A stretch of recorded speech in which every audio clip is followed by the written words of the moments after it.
Okay, let's see. Hey, what's up, everybody? It's Stacey Storino, and I am here on my channel. I just messaged my couple thousand students to let them know that I'm live.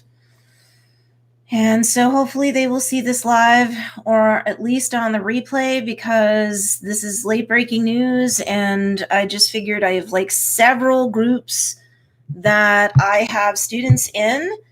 And for goodness sakes, I wanted to make sure that I could reach all of them as fast as I could. So I figured a lot of them are subscribed to me on YouTube. So let's just get this all done on YouTube. So I messaged all my groups, and here we are. We are going to talk about the fact that TikTok is being banned in the United States. This is Saturday morning at 4:45 a.m. Eastern Standard Time while I'm doing this. The news, according to CNBC and other major news outlets, says that President Trump says he will ban TikTok through executive action as soon as Saturday. So this came across the news at Saturday, August 1st, which it is today, at 1:02 a.m. Eastern Standard Time. So this is about as late breaking news as it gets, I believe. And I know that I've encouraged a lot of my students to be multi-platform when they are doing their content marketing. I always say that you need to drive traffic to your business in order to do business. It doesn't matter what kind of business you do. If you're product space, if you're services, if you're trying to be an influencer, I have students of all stripes. And I've been coaching part-time 2013 into 2014 and really super full-time for the last 5+ years.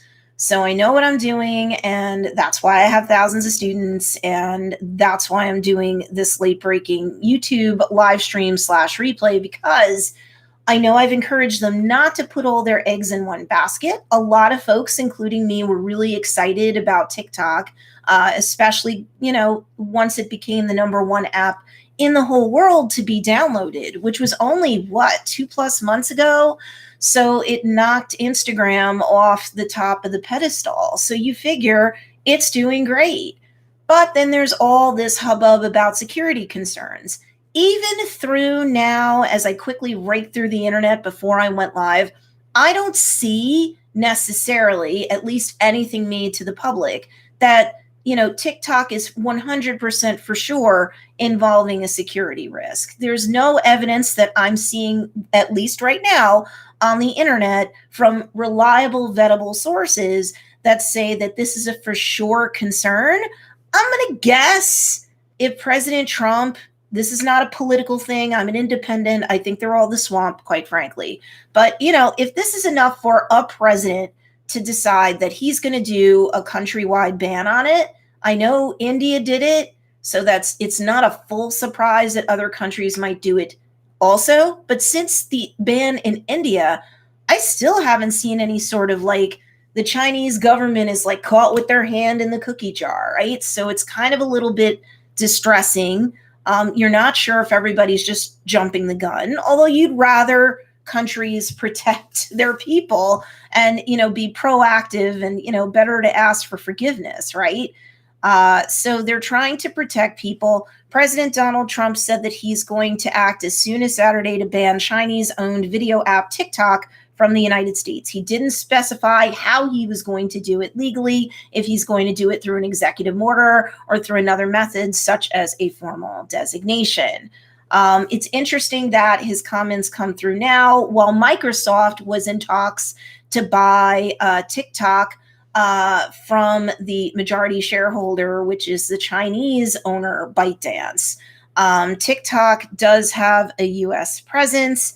It's really a company that's got some U.S. domiciliary stuff going on. It's got lots and lots of U.S. employees. I do feel bad for the employees who might very well soon down the pike be out of job. But if you have played around on TikTok, if you played around on TikTok just for fun, then this news isn't necessarily as cataclysmic to you as it might be to some of my thousands of students, let alone people beyond us in our community. Because after all, TikTok was a place where you could get all sorts of organic reach harder and faster than just about any other platform anywhere near its size or beyond. It's really hard for people first in India as of like what, a month ago, close to it. And now it's going to be US. And I'm pretty sure that the UK and Australia are not far behind. They've been talking about it too.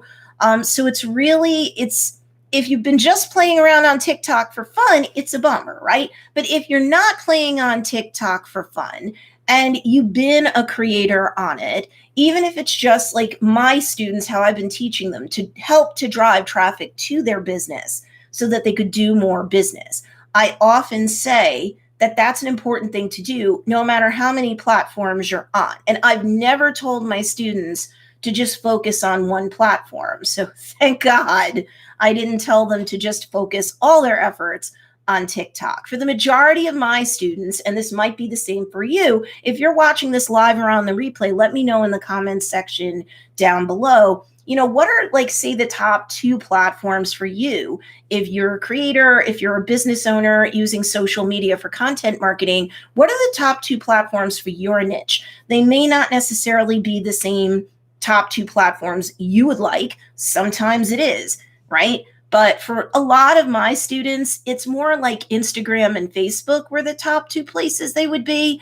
And I'd say about a quarter of them, if not more, have their own YouTube channels as well.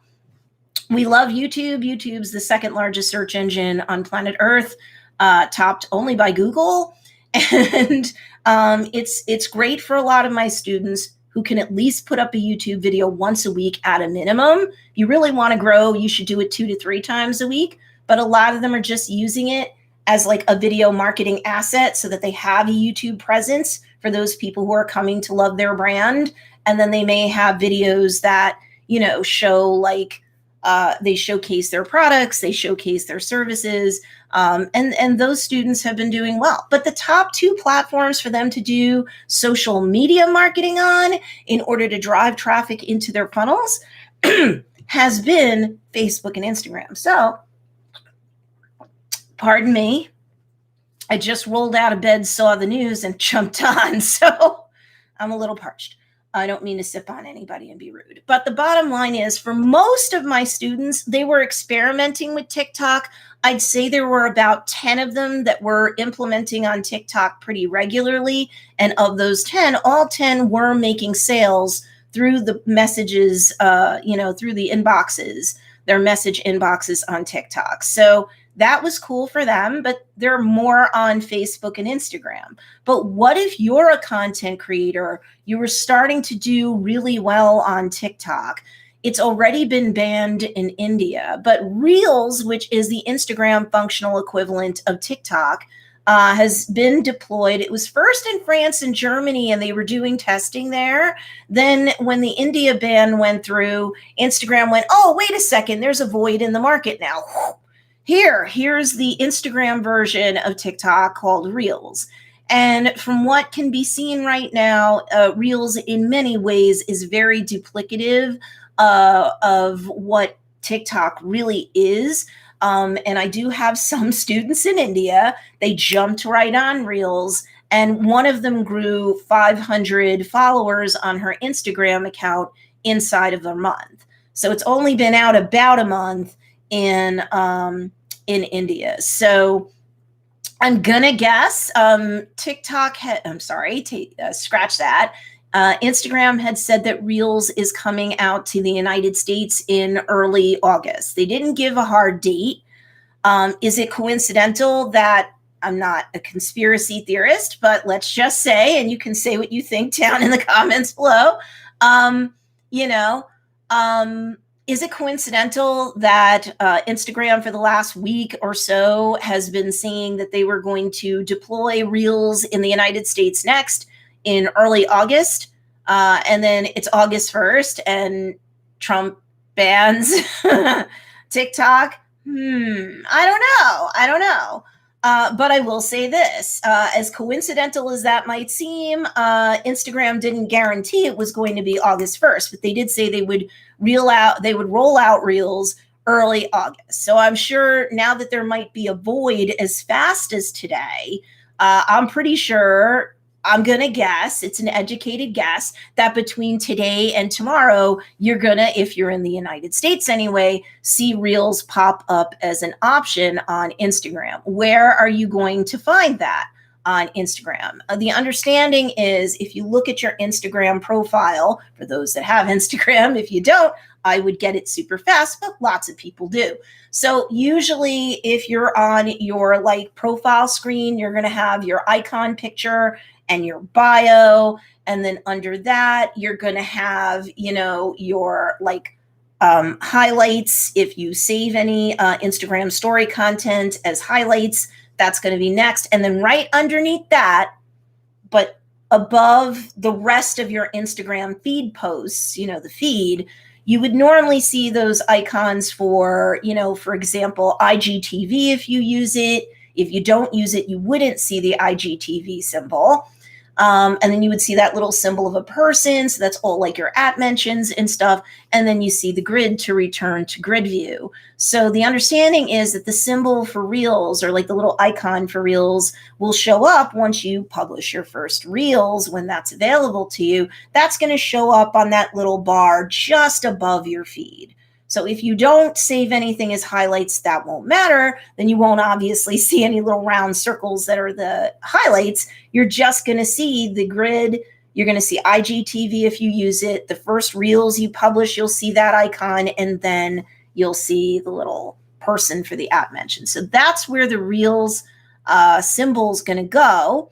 And long story short, Reels works very similar to TikTok. So if you've been heavy duty on TikTok, or God forbid, you've somehow been exclusive on TikTok, right? Or you may as well have been exclusive on TikTok, and you've been ignoring your other platforms, you're going to be real uncomfortable with this news. It's hard enough to have seen it banned in India. Now the ban is going to be emergent, according to the news, according to vettable, you know, we hope reliable news sources, including NBC News, CNBC, etc. Well, it looks like today, as quick as today, President Trump's going to outright ban TikTok.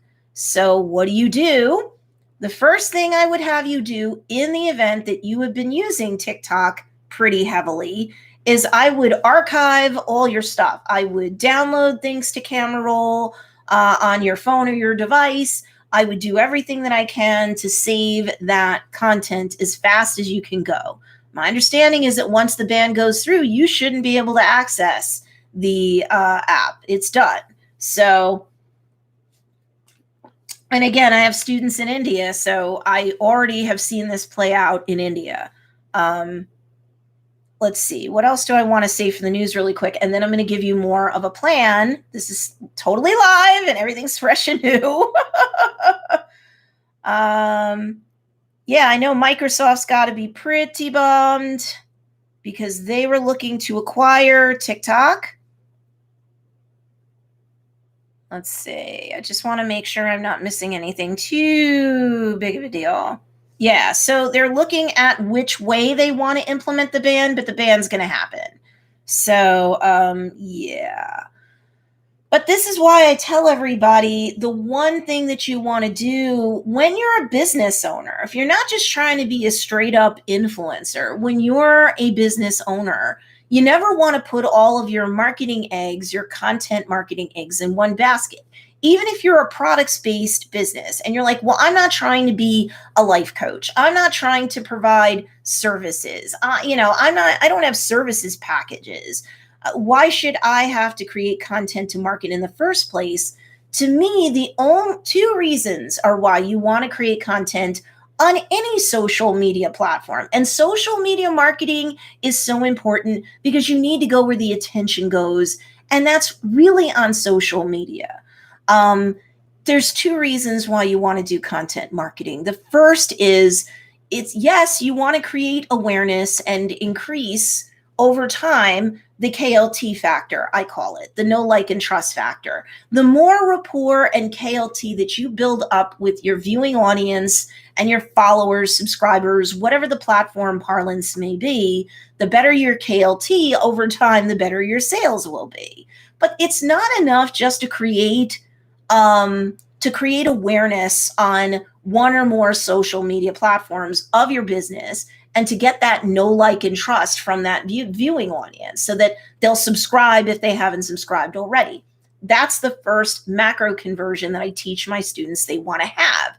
The second one is really to get them onto your email list, not to drive them to your website.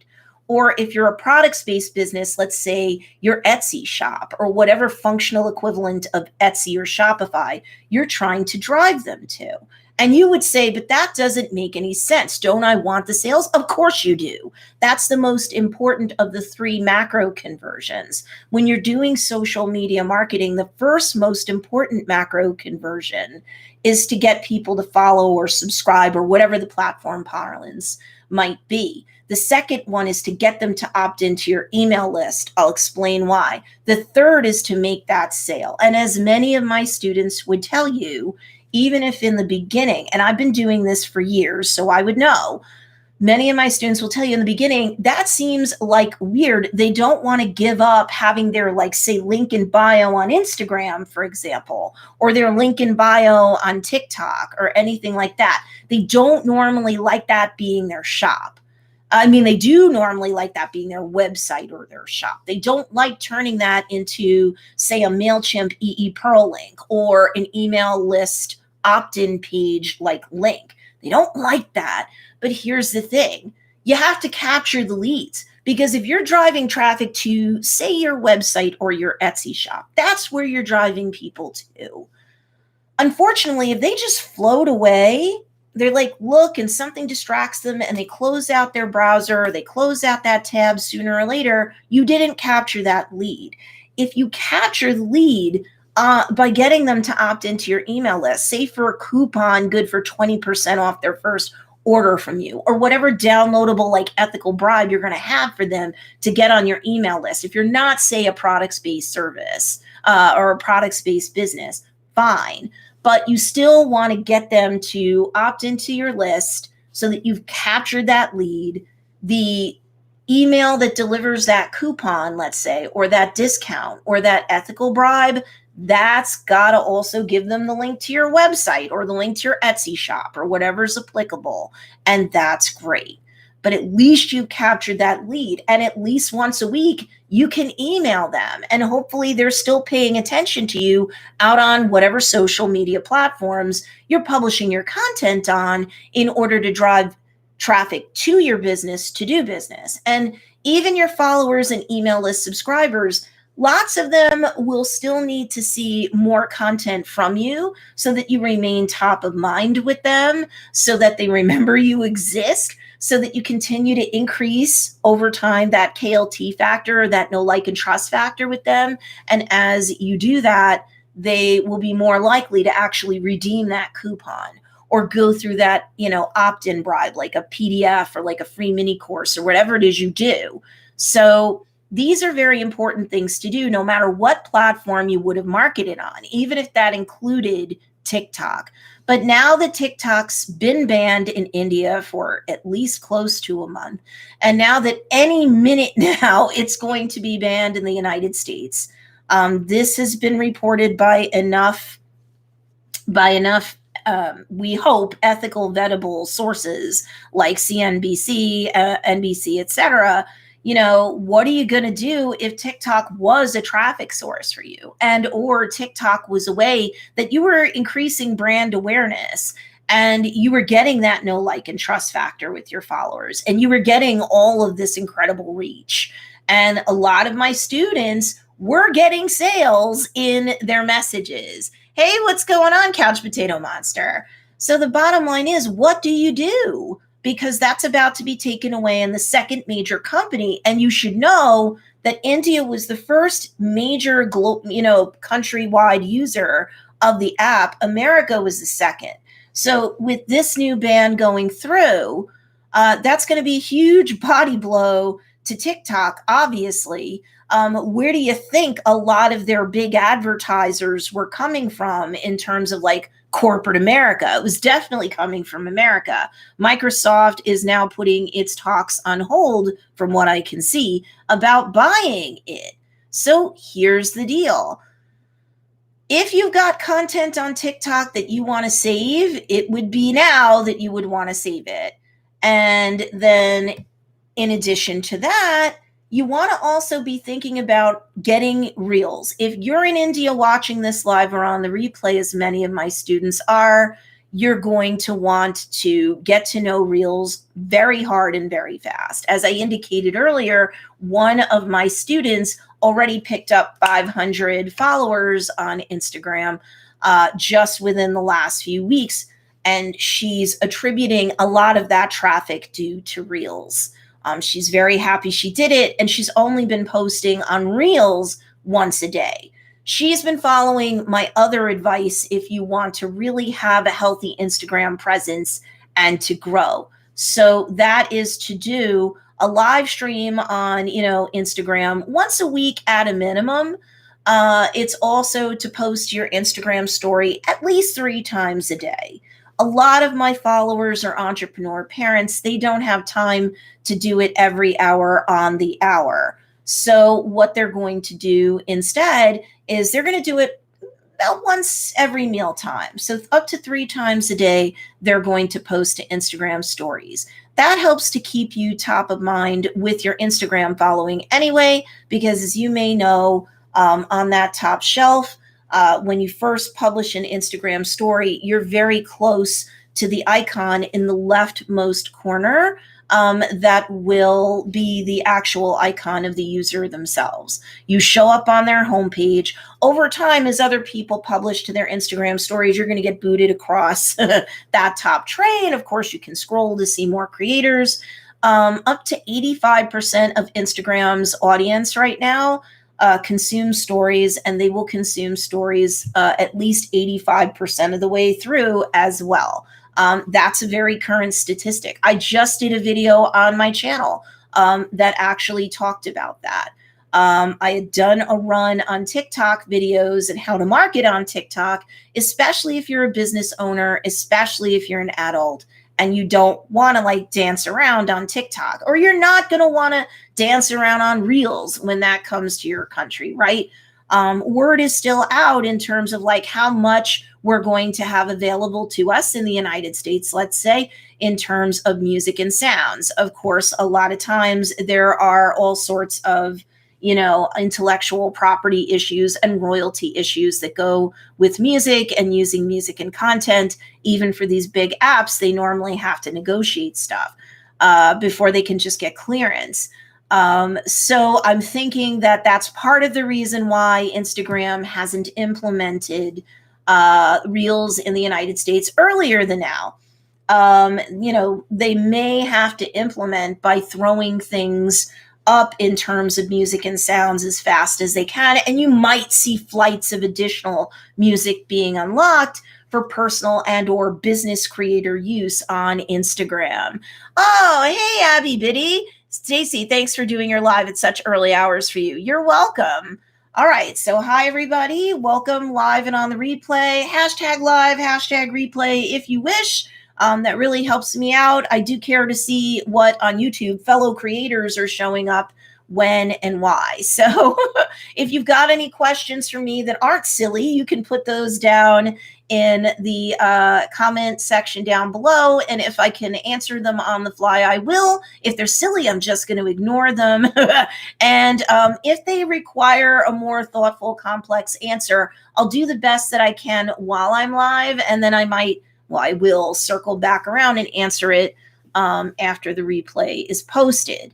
I definitely am here to help as many creators on YouTube, creators on other platforms, and of course, my thousands of students to understand how to market for their businesses best. I do have some people that want to be bloggers or influencers amongst my students, but the vast majority of them have businesses.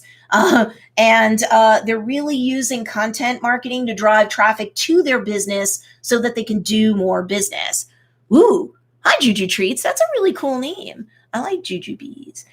Do you know if Reels is in the UK? It is not in the UK yet, but there is an understanding that after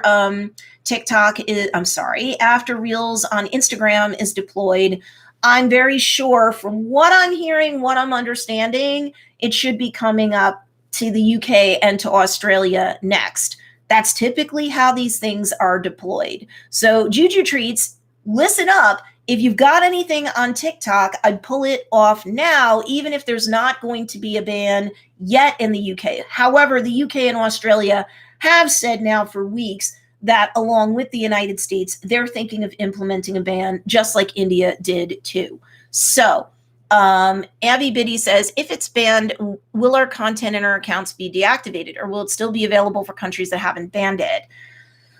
I should have asked Sandhya Man. She's one of my students that's over in India. I have a few. I think that the app will be deactivated for you. That's my understanding of it. Screencast How To says, I agree with the ban. Juju Treats says, thank you. Juju Treats and everybody else, let me know if you have a presence on Instagram. Likely the answer is yes. I'm going to focus on Instagram because I think that's where a lot of TikTok creators are going to go. And I also think that as bans are deployed in various countries, that's going to create a vacuum for the consumption of that type of content.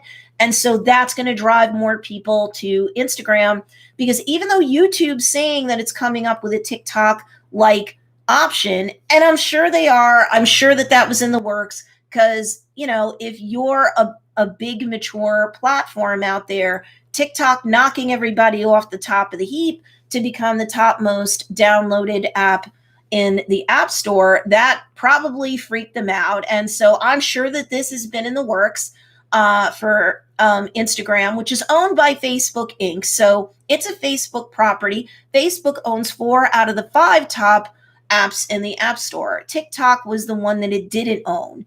That the topmost 5 downloaded, and YouTube's in there. YouTube isn't owned by Facebook, but you know, you've got to figure that all of the more mature and large platforms were going to want to be siphoning traffic from TikTok. And so the bad news is that there's a second major company, and now the top 2 countrywide users are banned from using TikTok. The good news is that you will have a home to go to. If you're in India, you already have access to Reels. If you're in France and Germany, you already have access to Reels.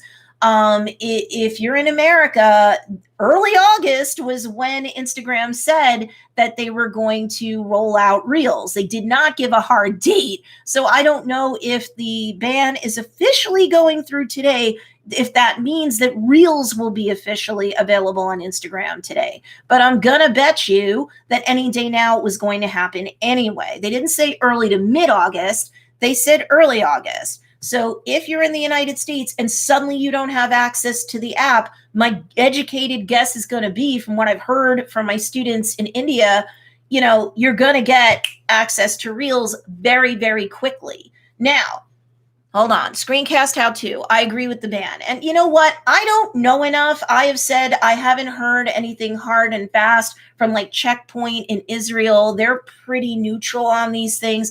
I hadn't seen anything up until like basically now, where they said, oh no, the security is horrible there. Their response to security breaches isn't fast enough. We feel they're not transparent enough over at TikTok. I don't think Israel is friends with China. You know what I mean? And Checkpoint was pretty neutral, and they seemed pretty fair about TikTok. So I didn't see anything credible from credible back channels that said get off, which is why I had the TikTok series that I put on my own YouTube channel. And I just naturally went into Instagram a couple days ago for my next run. So if you haven't subscribed to my channel yet, you may as well, because I've already got several videos on there. They're good for entrepreneur parents and somewhat a little bit older entrepreneurs who are worried that maybe it's too late to come to the Instagram dance. No, it isn't, because I think Reels is going to boot Instagram back up again, and it's going to give it a relevancy that it hasn't seen since it basically ripped off, you know, Snapchat.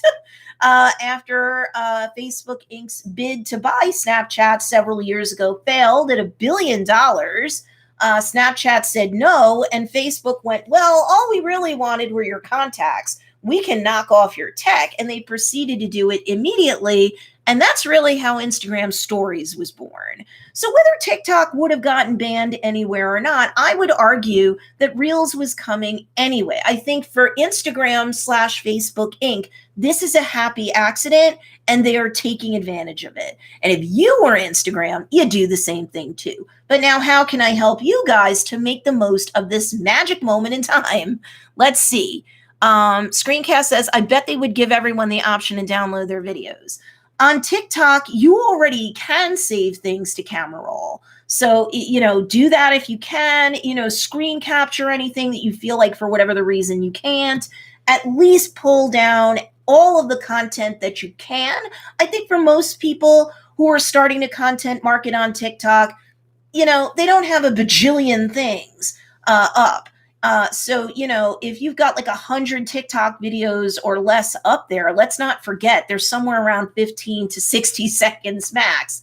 You can pull them all down, with some concerted effort. It shouldn't be too crazy, or at least pull down the ones that you saw got a lot of response, because that's your target audience telling you that that's worthy material. So of course you're going to want to repurpose that. So if you have to prioritize stuff because you're like, well, Stacey, I have like 1,000 YouTube, TikTok videos up. How can I possibly pull all those down if I'm in America? And any minute now, it's going to be it is official that President Trump's going to ban it in the United States. So like, what do I do now?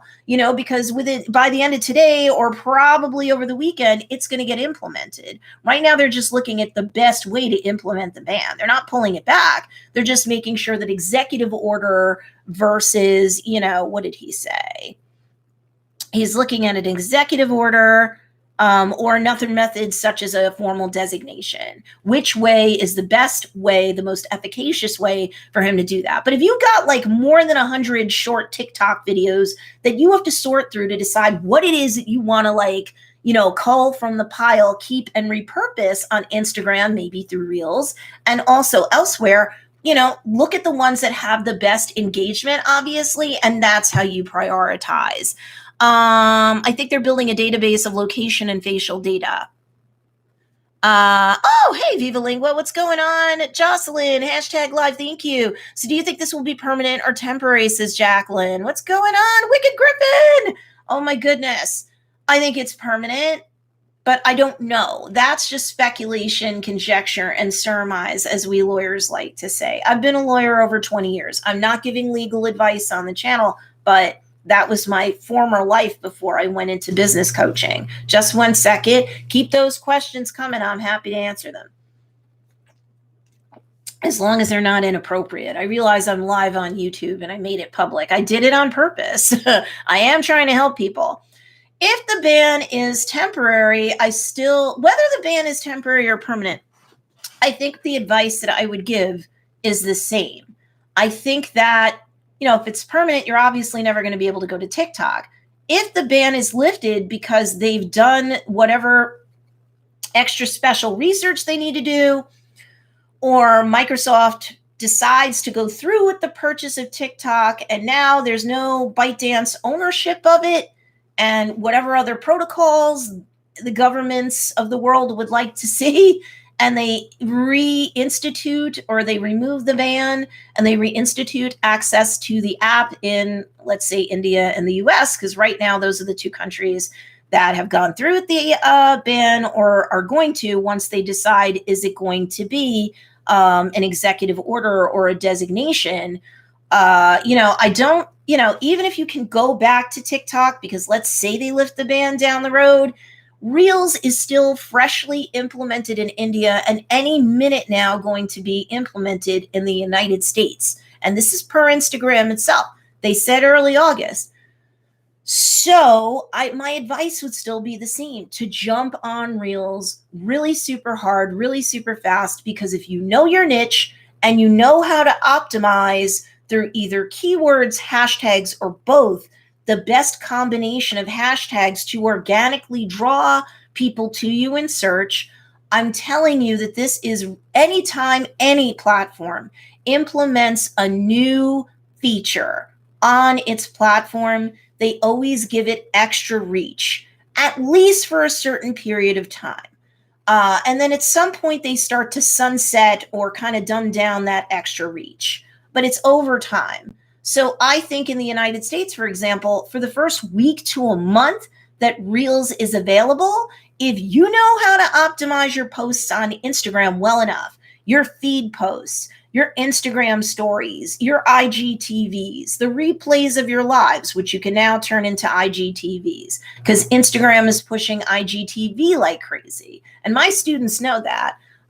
Let me tell you, you're going to get all sorts of bonus reach if you know what you're doing on Instagram if you use Reels. So, in a sense, who cares what happens to TikTok? You care that you're going to be able to get all this extra bonus reach.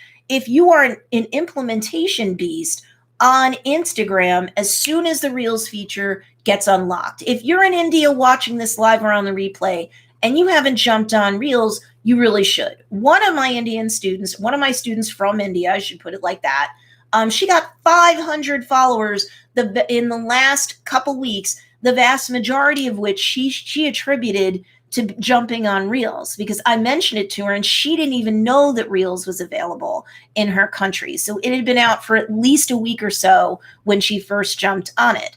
And I don't think she was a huge TikTok creator or anything. In fact, I'm rather sure she wasn't. So this is really good news for you because if you're like watching this live or on the replay and you're like, well, I wasn't that into TikTok anyway. So like, I don't have a huge TikTok following that's going to jump to Reels because that's going to be their educated guess as to where I might go next. And they're probably right, right? So, but I'm telling you, it doesn't matter because if you know your niche and you know what combination of hashtags to use that you can be competitive for and will draw your niche. And if you really know your niche and you know, like a lot of my students, how to, hashtag optimize appropriately, then you know what hashtags are more likely than not going to draw a qualified buyer to you. Someone who's ready to buy now, or they're very, very serious and they're consuming content to decide who's best suited for them in terms of providing them with products or services or both that solve their problems, address their needs, or satisfy their desires, right?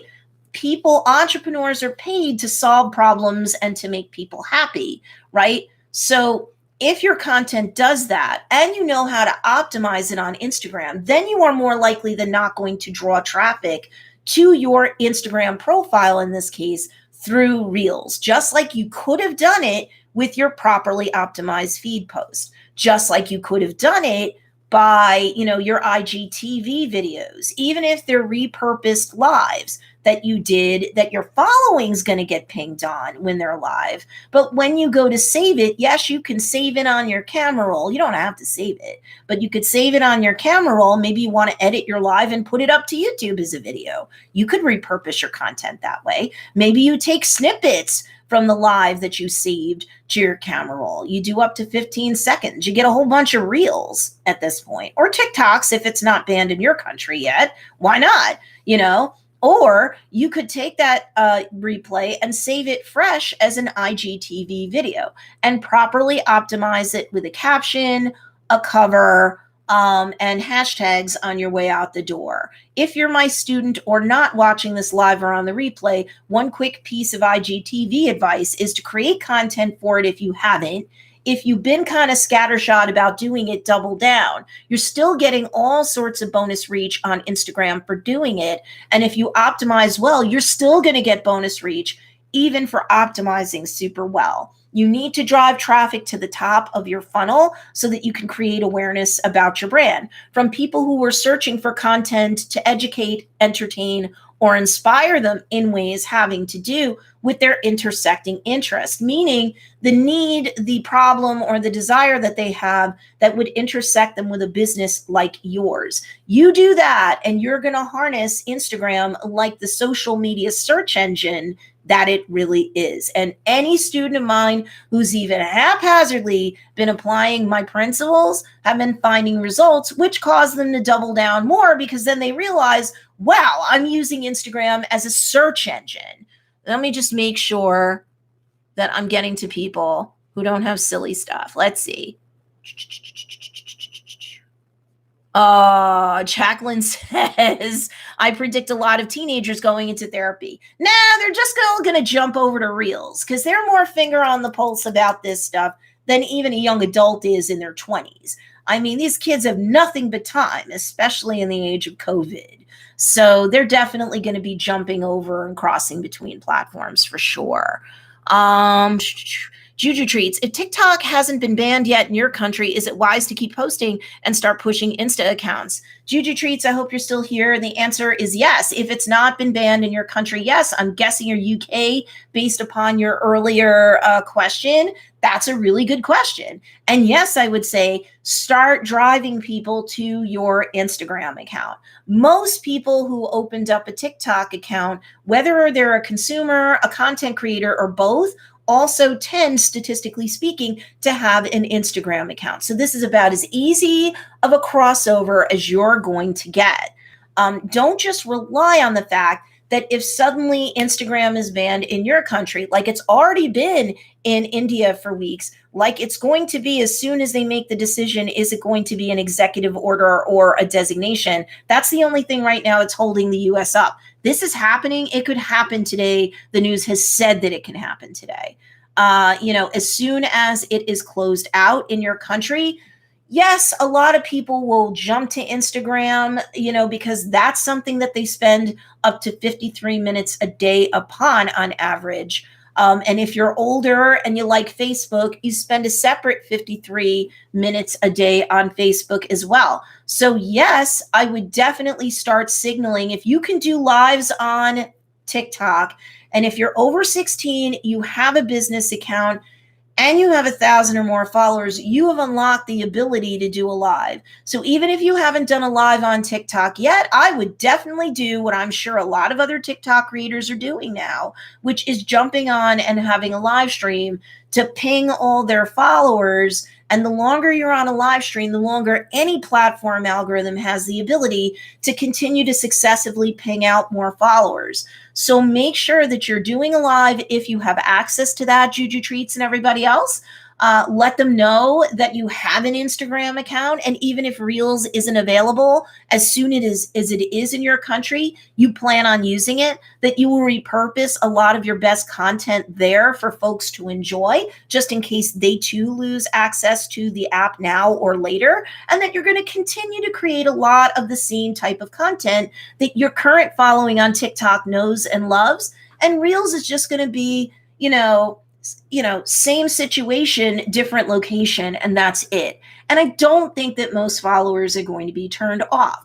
Instagram still has a very heavy Gen Z and Gen Y or millennial following. Not that we didn't have Gen X and baby boomers going to TikTok a lot harder and faster than they would have had the global pandemic not happen and lockdown or like a lot of restrictions not happen across the country. That basically took, the whole thing and like sped it up for TikTok. But I don't think that you're in a bad place as long as you have an Instagram presence. Make sure you optimize that bio. Make sure that the clickable link in your bio is not to a website or an Etsy shop or something like that. You need to capture the lead. So capture that lead by having it be an email opt-in. If you're a products or services based business, a coupon might be good for you. If you're a coach or a course creator and you're like, I don't want to do a coupon, then fine, give them some sort of ethical bribe, like a PDF or like a free mini course or something like that. Something that is so juicy they can't say no to it. It's free to follow you on Instagram or anywhere else is free. To get your email opt-in bribe should be free too. Then you've captured that lead when you send the email delivering that PDF, that free course, that coupon. Of course, that email and every other email after it can give them your site, your website, your shop, and all of that. You can provide that link forevermore to an audience that you've captured. Your network is your net worth. If you don't build up your email list, if an app goes away like TikTok already has, depending upon where you are in the world, or is about to be if you're in the United States, You're screwed if you put all your eggs in one basket. Or you're crying now because you realize what I'm saying makes sense and you didn't even have a link in your bio in TikTok, whether it was clickable or not. Some accounts had access to a live link. Some accounts didn't, but wisely put a link to something so that they could drive traffic somewhere. The reason why I would say don't do it to your website is folks can go there and just float away. And if you're like, well, what about people who don't want to opt into my email list? I could have at least put them on my website.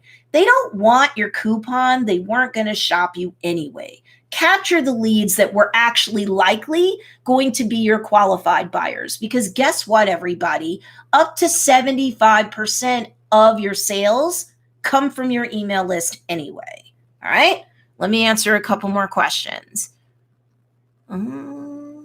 Yeah, I would keep posting on TikTok if you've got an engaged following and it's not banned yet, because you want to be able to continue to stay top of mind with them.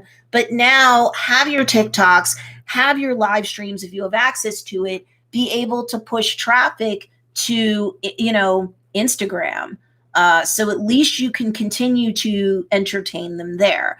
Do I think a lot of the younger audience will naturally gravitate towards Reels? Yeah. But if you're really trying to appeal to people who have money, that's going to be your mid to older range millennials. Well, actually all millennials now, I would say. And to young at heart Gen X and baby boomers. So they're not necessarily going to be hep to the times. So you might want to start signaling to them on TikTok that you're going to be going over to Instagram, or you're on Instagram too, and that as soon as Reels is available, that's probably where you're going to prioritize your time. Because this is my thought. If India and the United States both implement a ban, all the other countries that were lesser users of the app anyway is going to be implementing a ban too. It's going to be monkey see, monkey do. And, if India and the US are protecting their citizens, we think we should too. Has there been any hard and fast evidence that there is something to be concerned about versus we're not liking China, we just don't feel safe about it? Now, whether that's right or wrong, I'm not saying. I'm not a politician. I don't like politics. But what I'm saying is, do I think that that's part of what's driving all this? Yeah, because if China was caught with their hand in the cookie jar, come on, that it would be all over the news. Even more than this, it would be all over the news. Yikes. So let's see. Jacqueline says, I had one video get us almost 100,000 views on TikTok, some others in the 20,000 range, and then it never happened again. Well, on TikTok or on any other social media platform, this would always be my thing. It would be that you have to look at the content that's really popping on any platform versus others and ask yourself, what's the theme? If it's several pieces of content that tend to do really, really well, even if you're a YouTube creator, this is a question that you would want to do too. Nobody cuss, because if you cuss, my my spam filter will grab it. If you want to say it in a cleaner way, I don't mind you saying that. But don't cuss. This is supposed to be a family-friendly channel. Okay, so a lot of my students aren't vulgar. What can I say? So if you're a visitor to the channel, you're free to, voice your opinions. Just do it clean, and then you're good. What other questions? Keep these really good questions going. Juju Treat says, awesome, gonna jump on that. Absolutely. Harness that traffic, educate it, raise awareness about your Instagram account, and drive them over. Some will come, some won't. You're not going to get 100%, success rate on really anything that you do, but it's better to do something than to sit there and to let it all float away. I'm very sure that the UK and Australia will be right behind the United States. They were all looking at bans around the same time. They're all countries that deal well with each other, at least so far. So, I think they're all going to be in line with one another. It's kind of like the cool kids at, the lunch table in the lunchroom at school. If one of them do it, they're all going to do it. So I would look at the content on your TikTok, Jacqueline, and I would say to myself, for the videos that really popped, what was it? Was it the type of content that I had within that span of 15 to 60 seconds? Is it going to be that, it's just the keywords that I used in my tweetable size caption? What about the hashtags that I used, if any, as part of the caption that went part and parcel with TikTok, with my TikTok caption? Right? Because if you've been on TikTok for a while and you've been trying to optimize properly, you know that you have to have some sort of cool, interesting hook to make someone want to consume the content in the first place and not just keep scrolling. You want to kind of catch their eye, slow their scroll, and get them to stop their scroll. And then the content, of course, should speak for itself. You should have been using hashtags on TikTok. I know that there are some creators who weren't. They're either uneducated or they're so big with such a huge following, they might feel rightly or wrongly that they don't have to do that. But that's not good or advisable for the vast majority of creators on any platform. You should always optimize through keywords, hashtags, or both. Hashtags are really meaningless on Facebook. You can use them, but they're not part of the corporate culture. So that's not really helping you. Can you use keywords to use Facebook as a search engine? Absolutely. My students do with success on their Facebook groups and on their Facebook pages all day long. We do it too with Joe's Dairy Bar and Grill. If you have not seen Joe's Dairy Bar and Grill on Facebook, we have over 10,000 strong on our Facebook page. We are nearing 3,000 in our Facebook group. We have multiple posts a day. We tend to go live, if not daily close. And we simulcast our live from our Facebook page into our Facebook group. The replays alone, I mean, if you look at the content on Facebook, you can see we get hundreds to thousands on everything. On Instagram, we're nearing 5,000 followers on Instagram. But here's the thing. You do not have to be like 10,000 or more to qualify for the swipe up feature on Instagram, let's say, to be doing a brisk business. If you know what you're doing, you know how you're doing it on Instagram. Most of my students don't have 10,000 followers on Instagram or more. And they're finding much to their joy that they don't have to. Because look at Joe's Dairy Bar and Grill. We do hundreds to $1,000 USD a week, every single week, do or die situation attributable just to Instagram from the sales that we get in the DMs. We know what we're doing. If you're this huge influencer with a huge following, but you either don't know how to monetize them or you kind of stink at it, you can't pay the bills with likes, follows, double taps, or a swipe up feature. That's less important to an adult that's a business owner, whether they're brick and mortar, virtual only, or a bit of both. That's less important to them than it is to get qualified buyers to them who will either buy immediately because they have that need or they have that desire. They see your content, boom, it's kismet, baby. They're going to grab your coupon. They're going to buy. Some people will fall right down to the bottom of the sales funnel and some won't. Some will stay at the top and they'll be like a content lurker. They might not subscribe or follow, but they're going to check you out, or they checked you out the one time, gave you whatever engagement they were going to give you. And for whatever the reason, it wasn't a match and they go. But a lot of folks will go to the top of the funnel where there's awareness because you optimized on Instagram, TikTok, or elsewhere appropriately to drive enough people who would be interested in not just your content. If you're an adult business owner watching this, it's to drive a qualified buyer to your business. They weren't searching for your business, but they're going to find your business by virtue of your content. So what are they going to do next? They're going to say to themselves, oh, okay, maybe I need to follow or subscribe or whatever the particular platform parlance is. Fine. What's the next thing that they're going to do? They're either going to do this immediately or after a couple pieces of content. They'll do it pretty quickly down the line. They're going to opt into your email list. And then sooner or later, as you continue to woo them and they continue to go down that funnel, they're going to end up buying from you. Some folks will do it quickly because their need is that emergent, their desire is that strong, and they just love what they see and boom, they got to buy. But most people are not super impulse buyers like that. Most people need to kind of follow or subscribe, get to know you and your brand better. Yes, they're going to see pictures of products and or depictions of services or success stories or testimonials, but they also need to see a lot of content on TikTok or Instagram or anywhere that tells them that you get them. You don't just create stuff and here it is for them. Your stuff is created for people just like them. Your services are set up in such a way that it's really tailor-made for people like them. That helps you in two ways. One, because people are more likely to buy from you because people want to buy from people who are either like them, you're a member of the niche after all, or you have a creation story for your brand that makes them understand in 60 seconds or less, ideally, why you're creating stuff for people like them, why you care. Then you're more likely to get a sale, and they're more likely to be super loyal to you, and they're more likely to become rabid, brand ambassadors for you and repeat buyers.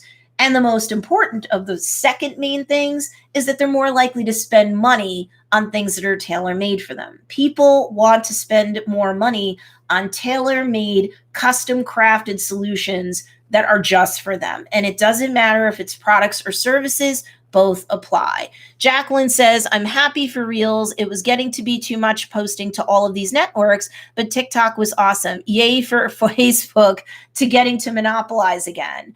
Jacqueline, you're right. What was it? Earlier this week, Mark Zuckerberg had to testify at an antitrust hearing. Like I said a bit ago, Facebook Inc. owns 4 out of the 5 top social media platforms on Earth. So I don't know that that's a total monopoly, but I could understand why they want him to testify, why they want clarifications, and why they might want to send a message to the social media industry. Like politics or not, and this is not a channel on politics, so I'm not going to really say anything one way or the other. But I will say that like politics or not, there's so much static about so many things going on that intersects with politics and social media. I think we're going to see a lot of refocusing and retooling of things in terms of legal compliance and possibly even tax. But that's a whole nother story for a whole nother YouTube channel. Hello. So what other questions do you guys have about TikTok being banned in the US? As soon as they understand what methodology they're going to use, an executive order or a designation, that's going to go through either today or I'm sure by tomorrow. This is apparently a big deal. So the US is going to do it. And I'm sure UK and Australia is going to be behind them because they've been talking about it with them the entire time.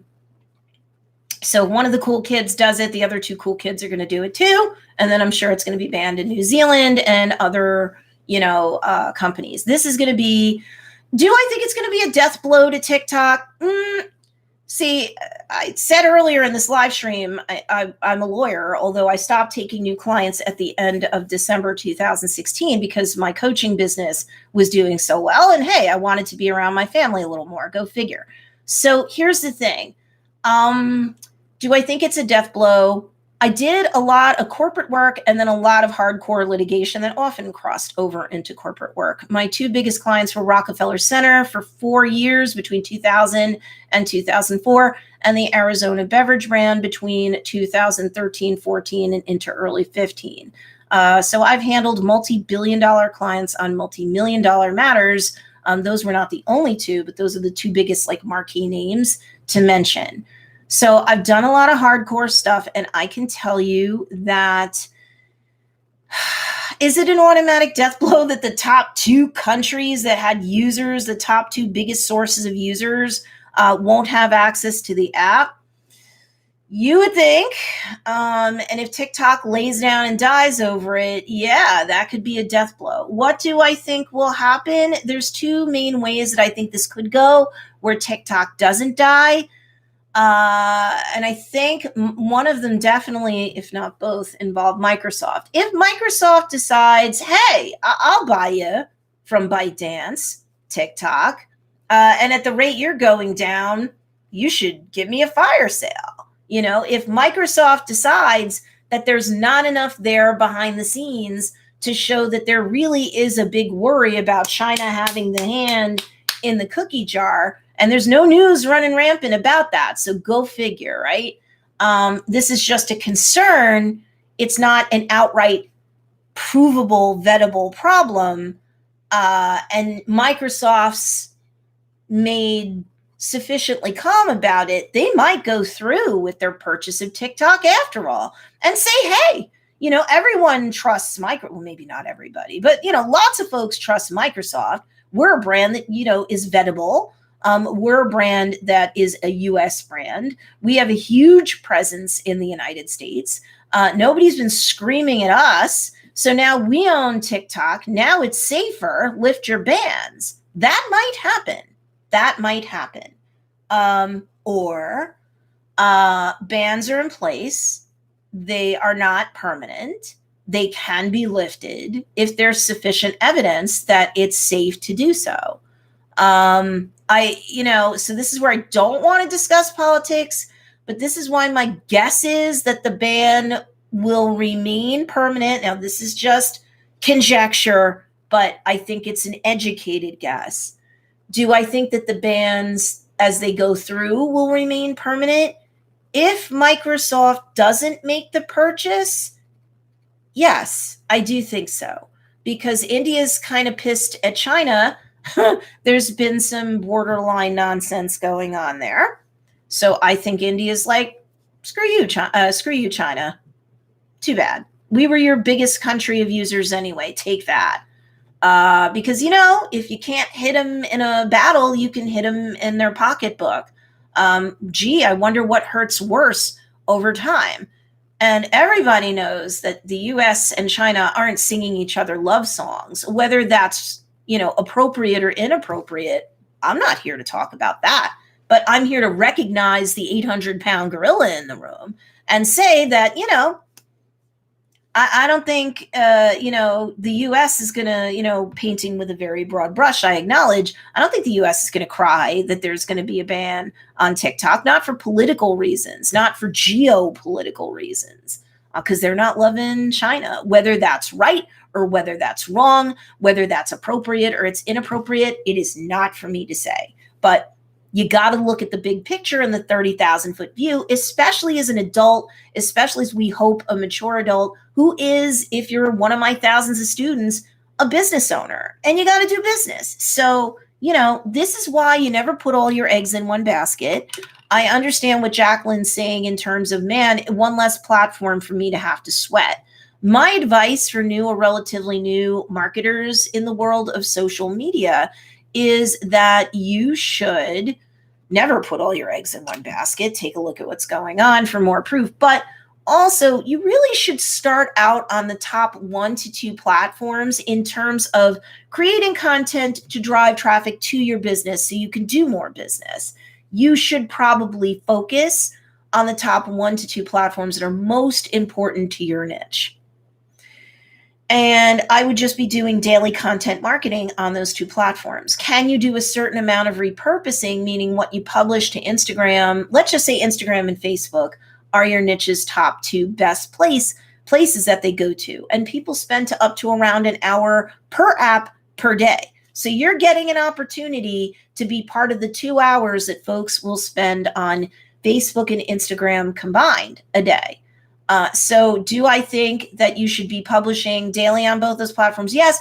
Do I think that you can repurpose some of your content between those platforms if you're a busy entrepreneur parent, let's say, and there's only so many hours in the day, and I just want to put points on the board so that the algorithm's happy with me for being a regular contributor. And if I optimize things right with keywords and, on both Instagram and Facebook, and then with hashtags additionally on Instagram, I would do that. But not every day would I publish the same thing to both platforms. Why? The algorithm's not going to be happy with you. And the humans that are following you are not going to be happy with you because they're going to get bored. They're going to get fatigued seeing the same things everywhere. And they're only likely going to stick to one of the two apps and not both. So if you're like, well, why is that a problem? At least they're seeing my content on one of the two platforms that I keep cross-posting duplicate things to. The problem is that you will suffer algorithmically on the platform where you're losing a lot of your audience engagement. So I always tell my students, you can repurpose content straight up sometimes, but what I would prefer that you do is not do it all the time, not do it 50% of the time, maybe like, I don't know, this isn't a bright brush, but maybe a quarter to a third of the time you would use repurposing of content. And you certainly don't have to repurpose the same piece of content between the top two platforms for your people like the same day. You could shuffle the deck around. This is why having a content calendar is so important when you're going to do social media marketing. So yeah, you can reuse some things straight up between the two platforms. Don't do it the same day. Make sure that it's more along the lines of exception than the rule, because you don't want to fatigue with either the humans, the algorithms that rule the platforms, or both. If Instagram and Facebook are both important to you and you haven't set up your creator studio yet that would join the two of them, you'd get all your messages in one place. You could do a lot of cross publication and promotions better between the two, like a lot faster. All under one dashboard, then you should prioritize, setting up your creator studio so that you can do that. It'll make things a little bit quicker and easier for you. How about some more questions you guys ask? While I'm here live, I'm happy to do it, as long as it's not an inappropriate question. Like, let's keep it clean. Let's keep it on topic. TikTok, content marketing, what you're going to do to drive people from TikTok before it's too late and the app is blocked in the United States, especially. I know I have a global audience I've had for years in terms of my students and my YouTube channel, but, am I sorry that I created a video series for TikTok? No, listen, a friend of mine, I got this from this doesn't work, right? This was a joke that she and I had. I can't read the future, right? Because I'd always have legal clients that would ask me, how do I think this is going to work out? And if you're in front of a judge and a jury, there's so many different personalities and people. There are lots of things that you could do to project more likely than not what's going to happen. But obviously, as a litigator or as a coach in this case, I'm not a guarantor of an outcome. But it is important to keep your finger on the pulse of like the news, especially for stuff like this. And it is important to kind of have a 30,000 foot panoramic view of stuff so that you're best prepared as trends start to emerge. So I'm not shocked about the US ban. I wasn't even necessarily shocked about the ban in India, but it's important to have a plan of attack to drive people to Instagram, even if Reels isn't available in your country yet. Question. Sharon Shively, what about launches and sales? Can you share on all platforms the same day? Okay, you can. You definitely can, and you should, because that's a time-sensitive thing. As I teach a lot of my entrepreneur students,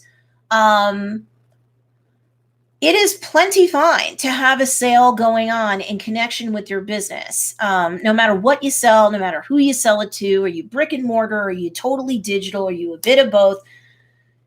You could do a sale every single week. And in fact, if you're not having a minimum of 2 promotions a month as a beginner in either business altogether or social media marketing or both, you're not doing enough. If you're more like intermediate on any of that stuff, you're having some regular, persistent, and consistent business success and whatnot, then shoot for 3 promotions a month. And then if you're intermediate to advanced, you should be having a promotion every single week. You're a business. There's nothing too pushy about, and I'll answer your question more directly in a minute, Sharon. I'm building a bridge. Stick with me. But there's nothing pushy about posting like sales and promotions and launches, retirements of product line collections if you're more of a products-based business, or you're a services-based business and you're sunsetting on a package, right? You're going to have the package go away. There might be a totally new package. or a smaller or bigger package. And of course, the pricing's going to change or anything like that. For sure, that's information that you should be sharing, not just to your email list, of course, but on social media through lives. I like through lives, through video contents like IGTVs that might even be reposts of lives, IGTV videos that you do straight up, up to 60-second snippets that go in your Instagram feed post, and certainly content that you would put on Instagram stories. And same thing, you could do lives on Facebook and post the replays. We do at Joe's Dairy Bar and Grill. We get 1,000 to, my record was over 6,000 between lives and the replays. We can average 2,000 to 3,000 a lot. We can average between 1,000 to 2,000 a ton of times on our Facebook page alone. Oh yes, on our Facebook page. Because anybody that's telling you that you have to have 1% to 2% reach on a Facebook page is likely trying to sell you their product. And I sell products, so there's not necessarily any shame in that game, but I'm not going to lie to you. Just take a look at Joe's Dairy Bar and Grill on Facebook, and you can look at the reach that any of our content gets. Static posts, pictures, videos, video snippets, native videos that I upload to Facebook that was originally posted to YouTube, lives, replays. My God, if you can be successful on freaking Facebook, you can be successful anywhere. So yes, Sharon, I would definitely put out messaging through lives, through static photos, graphics that you create, all that stuff on Facebook, Instagram, etc. I would share all of that information on all the platforms the same day. I wouldn't necessarily share the same exact graphic all the time on all those platforms. I would mix it up. I would do lives on each platform. Lives still get, no matter what platform you're on, prioritized reach. Look at me doing a live now. It's not just because it's time sensitive. It's nice to do that on any platform. Your followers get pinged, and if you optimize properly for search, more people will come. So the same thing for you, Sharon. Yes, I would share all that information on all platforms the same day, but I try to mix it up. I do a live on each of those platforms. I would have some like A and B graphics or A and B pictures that you would have. And like on day one of a launch, I might have the A graphics be on Facebook and the B graphics be on Instagram. Let's just say that's the top two platforms for you. And then on the second day of the launch, I'd use the same content, but swap out. Break it up if you're really crunched for time. It's not the best way in the world to do it, but perfect's the enemy of done. And if you kind of like switch it up and freshen it up, and you're doing lives every day of your launch, or if you've got something on sale for 5 days, like say there's a cart close or the sale is for that long, or a lot of people will do sales for like 2 to 3 days, that's fine, but do a live stream every single day on each of those top two platforms. And be posting content a lot. If you're on Instagram, and you should be, you need to make sure that you're posting to your Instagram story at least 3 times a day. And if you have a sale or a launch, yes, there should be a piece of Instagram story content that's different for every single one of those posts on Instagram. If you have a creator studio that's hooked up both your Facebook and your Instagram, yeah, sure, you could cross-post some content between the two platforms that way. Like, so it'll go to your Facebook story or whatever. Stories on Facebook are not as effective as they are on Instagram, but doesn't hurt. That was a great question, Sharon. Do you have more for me? Does anybody have any other like on topic questions?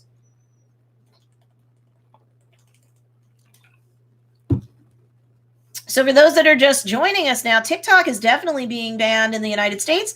President Trump is just currently, while this is live, making the decision as to whether he's going to do it through executive order or if a designation is more appropriate.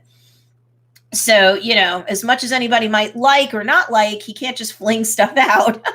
He has to meet with all the powers that be to determine the right, most appropriate way to do this, given the facts and circumstances.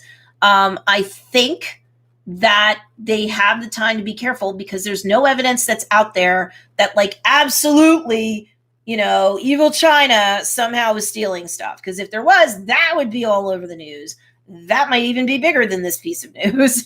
So, but they must have seen enough to either make them be concerned, or they just don't like China and so they don't trust it. And so, boom, I'm going to do a ban. India did it too. Why not? Sharon says, thank you, Stacey. You are most welcome. Are you launching something soon, Sharon? Do share. Yeah, so product-based businesses are going to launch and retire limited time product line collections, but all businesses are going to have some sort of promotional, message that they have to do. You can have a sale every single week as a products-based business, a services-based business, or a bit of both. And you should be messaging about that on social media and with your emails and through lives as appropriate. And if you're going to do a different sale or promotion every week, do it. You're not being pushy because people knew that they were subscribing to the email list of a business. They expect you're going to run promotions on the regular. People knew that they were following you, even if it was on TikTok, as a business. Unless your business is eponymous or your name, which can happen and does a lot, you likely have a name of a business. And your content probably made it clear pretty quickly on that you're a business. And your about page on Facebook or your profile on Instagram or TikTok or whatever, I'm very sure made it very clear that you're a business, as opposed to this is a personal account, right? Unless you're an influencer. Then I get that there's a blend.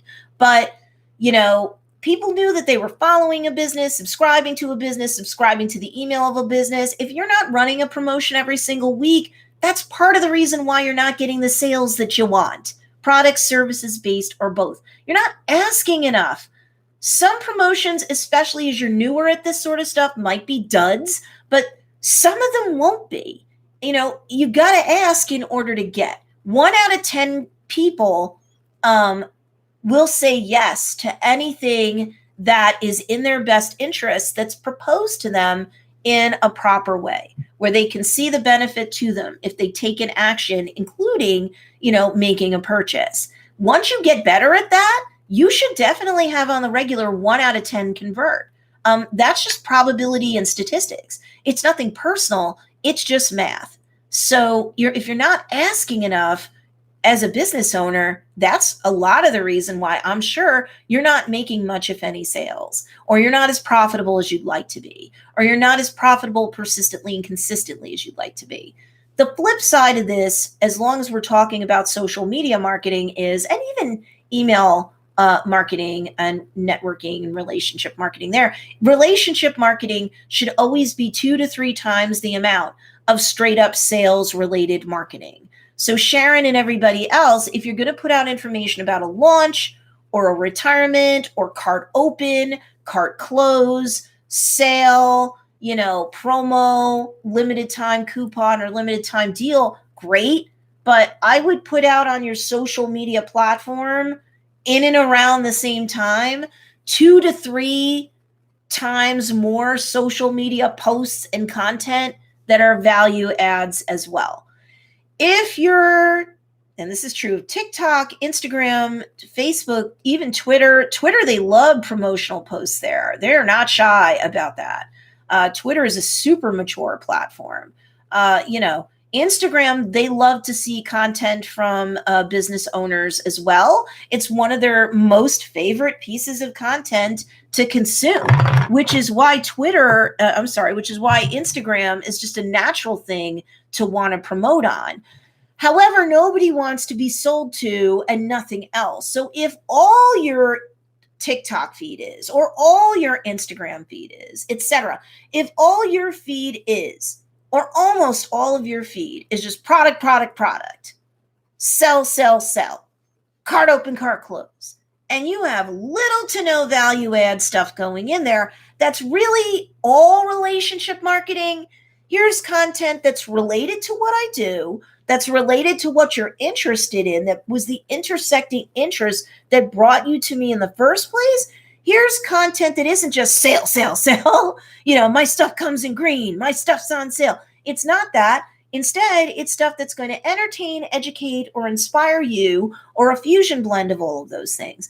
And either it has no mention in, say, the caption, the video, the live, or whatever, of sale or launch or retirement or cart close or anything like that, or it's a quick PS. You can do that too, and it can still count as relationship marketing. But Sharon, if you're just like sell, sell, sell, and that's all or most of what's on your platform, I don't care what platform it is, as if that's all or most of the content on that platform, or product picture, product picture, product picture, no matter how gorgeous the products are, no matter how on point your captions are written, even if they're brimming with features over, benefits over features, because benefits sell and features just tell, it's going to be harder for you to get conversions that way, because you have to build up the KLT factor through relationship marketing.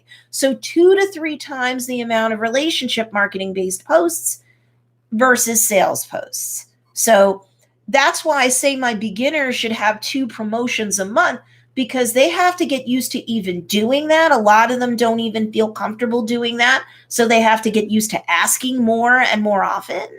And they have to have like the logistics behind that, digitally or otherwise. And I get that. But they also realize all too quickly, if they're students of mine, that in order to even get sales and not have all or mostly duds, or to increase the sales that they do get, to increase their conversion rates, they're going to have to do 2 to 3 times the content marketing versus the straight up sales-based marketing. Then they're more likely, either immediately or over time, it depends upon your niche, pitch, product, and sitch or situation, your following might just gravitate towards you quickly, right?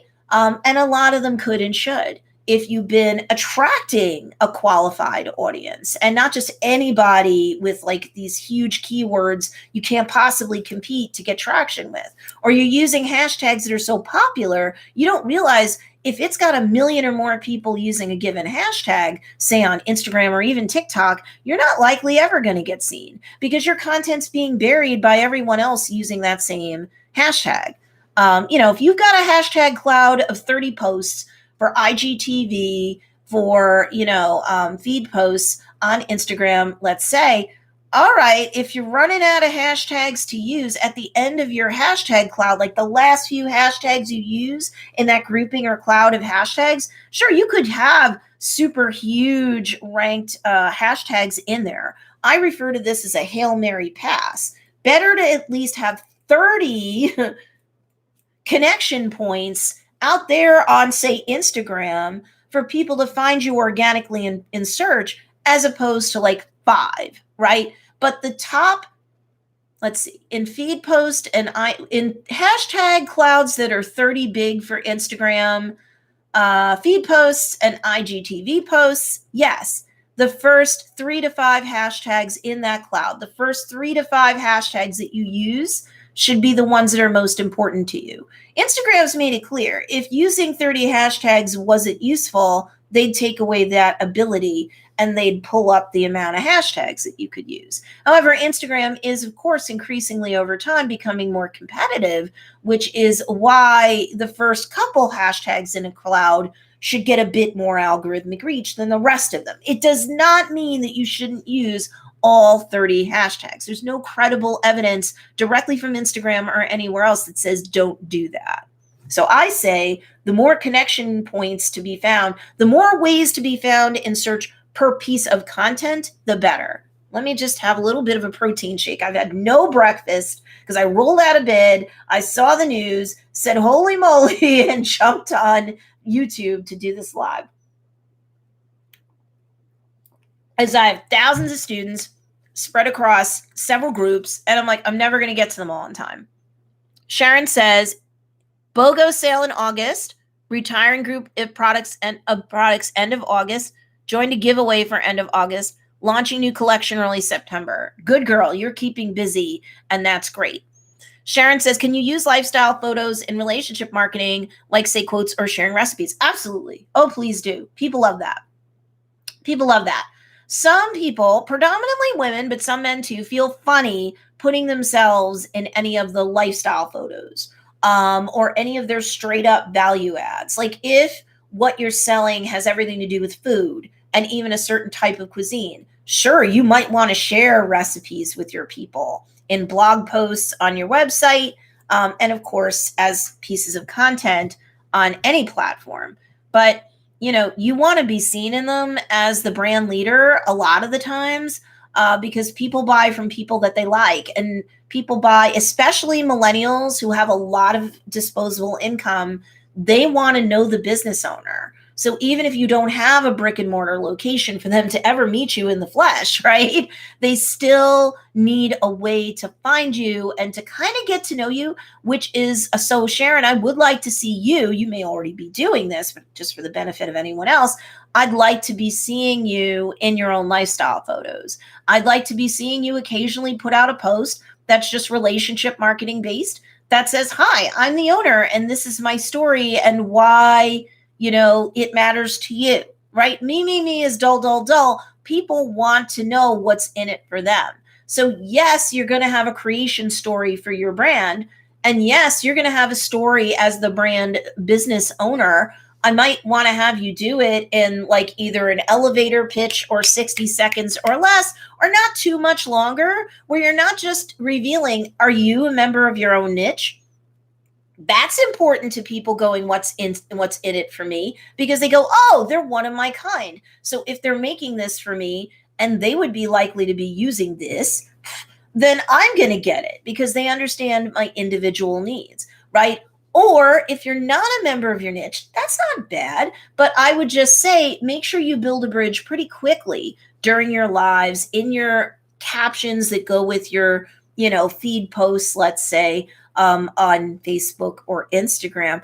I would make sure that I reveal that even though I'm not a member of my own niche, here's a quick, succinct little story without a word wasted that explains why I'm serving people like you. Because again, they go, me is dull, dull, dull. What's in it for me? Oh, wait, now I know what's in it for me, because even though they're not a member of my niche, this is telling me why they are serving people like me, and why more likely than not, they're still going to understand the nuances in terms of what I'm looking for in a product or a service. And they're still able to intelligently custom craft a solution and or a product for me. Does that make sense, guys? Let me know if that makes sense.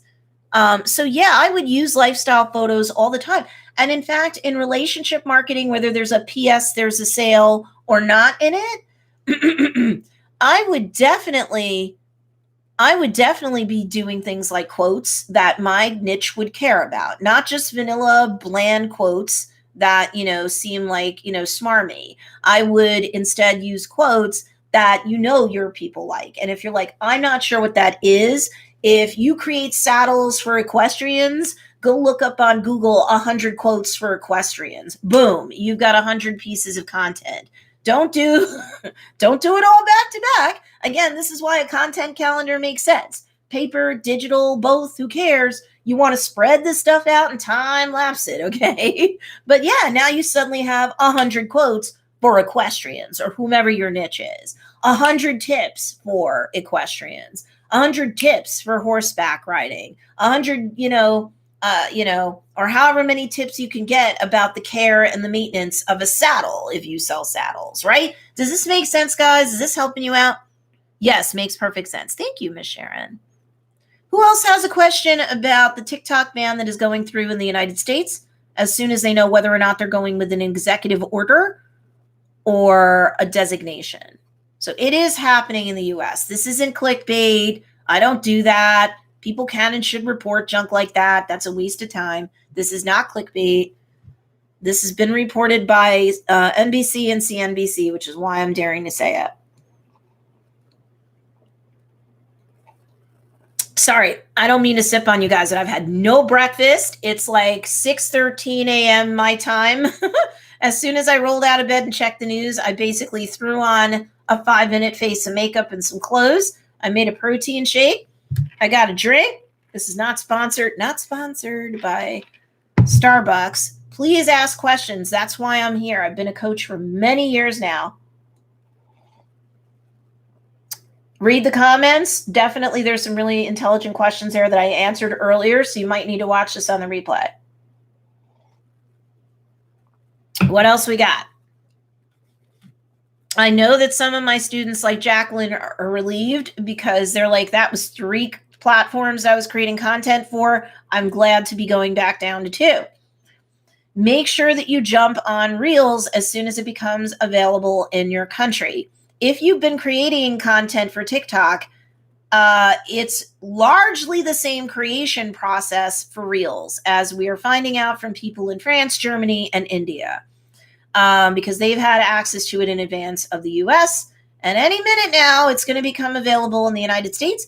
Instagram did officially say at least a week ago, if not more, that early August was going to be the window of time in which they would make Reels available to the United States. They did not give a date. They did not say early to mid either. So I don't think I'm surprised at all that, we have a ban that any minute now is going to become 100% official in the United States. That's going to create a vacuum, and whoop, here comes Reels. Jacqueline says, I saw your Facebook first. I saw your Facebook post first thing when I got up. I sat there staring at it before it dawned on me that you were actually live at that moment. Yeah, now means now, girl. I was like posting in all my groups, and I can't even tell you how many groups I have. I've been coaching for frigging years. And I'm like, oh my God, this is late breaking news. I know I'm going to get like a bajillion questions, and I can't possibly live stream in all these places simultaneously. Even with software, I just couldn't cover it all. So I'm putting it all here.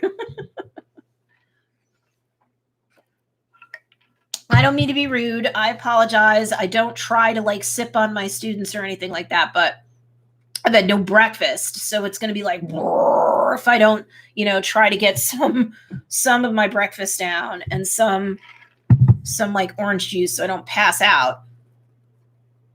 So what I would say to you is, am I sorry that I did like a 2-3 week run of TikTok videos showing how to use TikTok or why? No, because there was no way of knowing for sure that this was going to happen. They still don't have hardcore evidence of anything, or like, again, that would have taken over the news too. And I'm not sorry, because a lot of the principles that I discussed in those videos are still applicable cross-platform, and or if you dove into TikTok because you're one of my thousands of students and you're like, well, now I learned all these things and I'm in America or I'm in another country that's going to ban it any second now. What do I do? I'm going to tell you what you do. I have several students in India. They've been using Reels. They've been blowing up in terms of like at least mini viral sense, where, one of them attributed most of her 500 fresh new subscribers to her using Reels over the last 2 to 3 weeks in India. I don't even think it couldn't have been more than 3 weeks, because India's had Reels for several weeks. And she said she missed at least a week to 2 weeks before she jumped on. Excuse me, because here comes the burp when you're drinking and eating live. Pardon me. So no, I'm not sorry. I also think that you learned portable skills if you were attempting to market on TikTok, because the understanding is that Reels is basically TikTok Junior anyway, in terms of how you create things. Do I think that you should harvest things off TikTok to cross-purpose it on Instagram? Yes. Are there like apps or software that can at least wipe off the TikTok logo? Yes. I don't know if they're free or paid. I forget, because we're live and it's not like I've covered that in a video or something, but I know my students have discussed it. Should you at least try to wipe off the TikTok logo if you feel like that's important as you repurpose it anywhere, let alone on Instagram, let alone via Reels? Maybe. Do I think that that's going to save you from some algorithmic dumbing down of publishing something that was created on TikTok? Yes, but I don't think it's enough to be concerned right now, because like I said earlier in this live stream, I still know that as a new feature on Instagram, especially, Instagram gives you a ton of extra bonus algorithmic reach, like it's doing with IGTV, because IGTV is the long game approach for Facebook Inc. that owns Instagram to go head to head in a real way with YouTube. It's still rolling out its creator payment version of AdSense revenue, but on Instagram.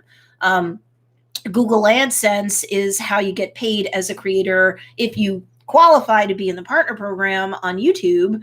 But Google doesn't own YouTube anymore. As a lawyer, I always want to like molt off all my skin and hair when I hear like YouTubers go, Google owns YouTube. Google hasn't owned YouTube in several years for legal compliance and tax purposes. They're both parallel sister companies that are owned by Alphabet Inc. I feel better because the lawyer in me always wants to like freak out when I hear kids say that. Kids, I'm going to be 50 in October. Don't mind me.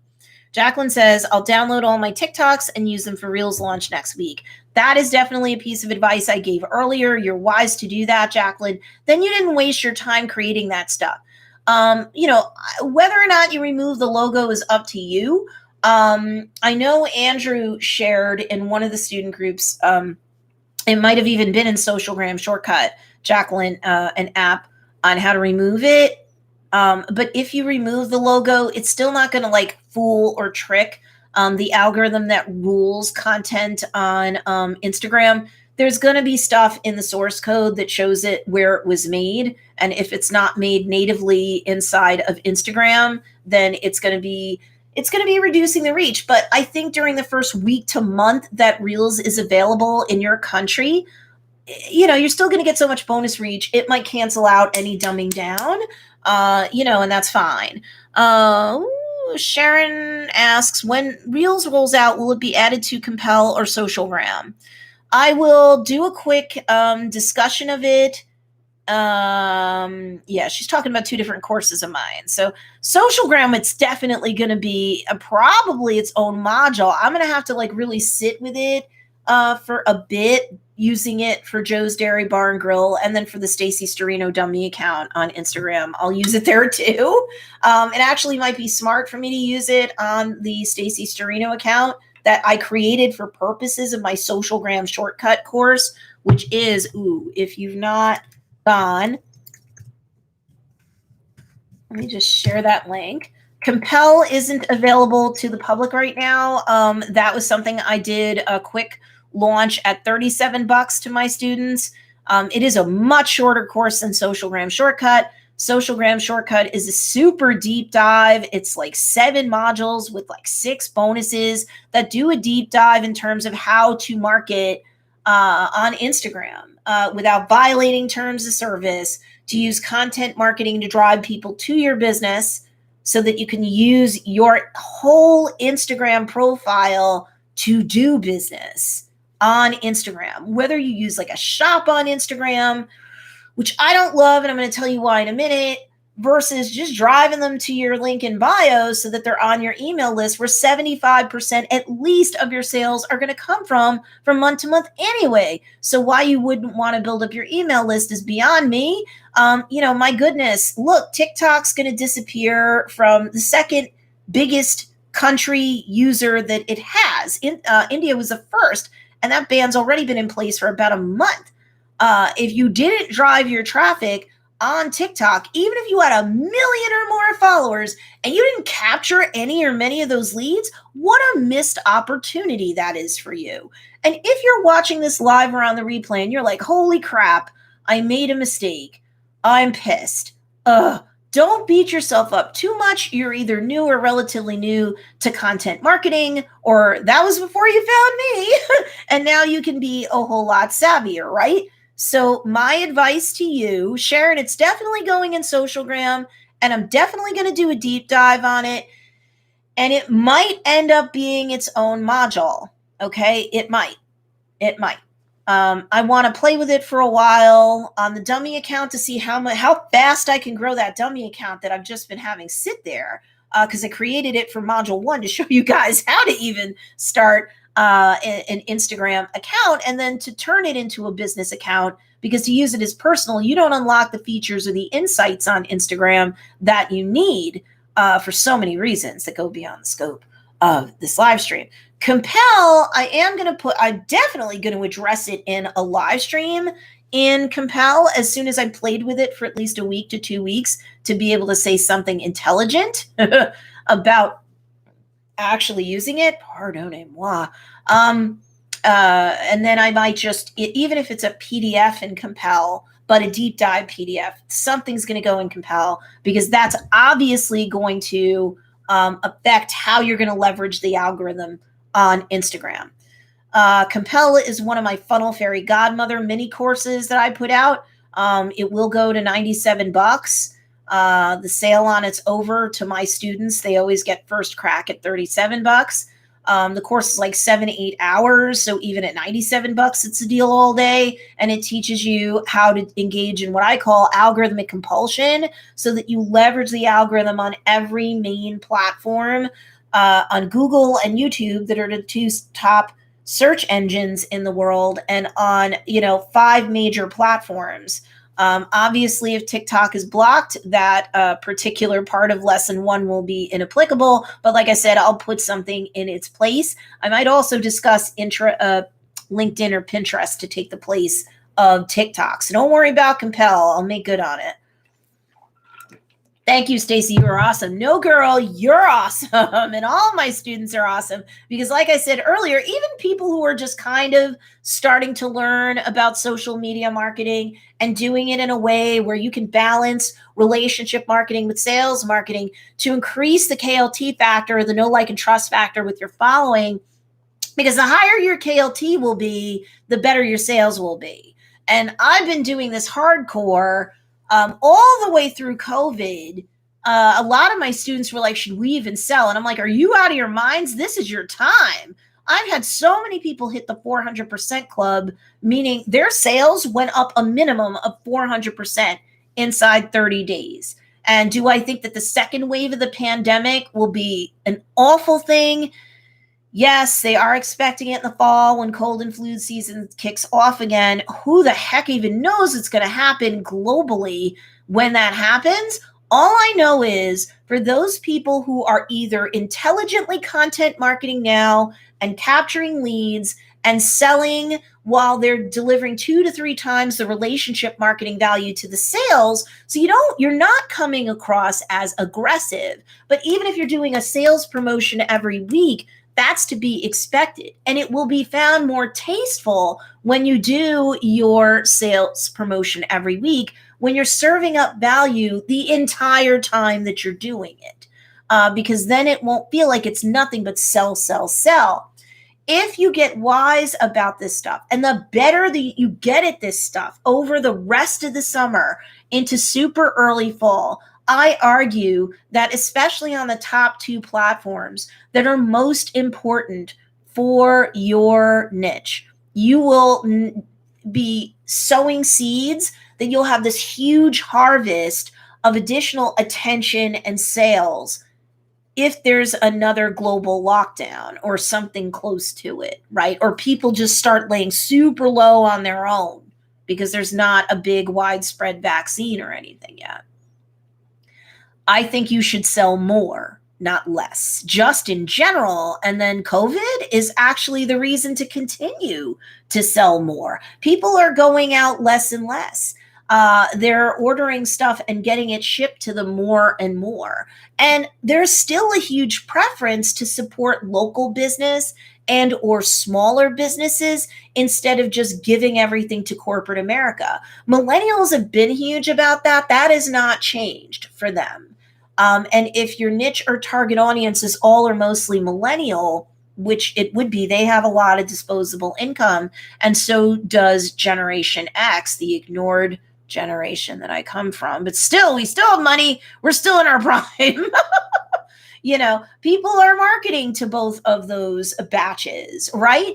Well, you know what? They want to buy from businesses that they know, like, and trust. Yes, but they would rather support local. They would rather support grassroots, especially if stuff is custom crafted to them and they feel like they can get to know the business owner, which is why I also say that, like, your banner and or like your profile icon. So like on Instagram, your profile icon, it really should be a picture of you and not your logo. Your logo is great branding to use on a website or in emails or whatever, but it shouldn't be what you hide behind. People want to see you. And even if your company is a bunch of people, whoever is going to do the lives, whoever is going to be the biggest, most persistent and consistent point of contact should really be the person that's the brand leader, and they should have their picture in the place of the logo on the brand icon. Good news is it's easy to swap that out.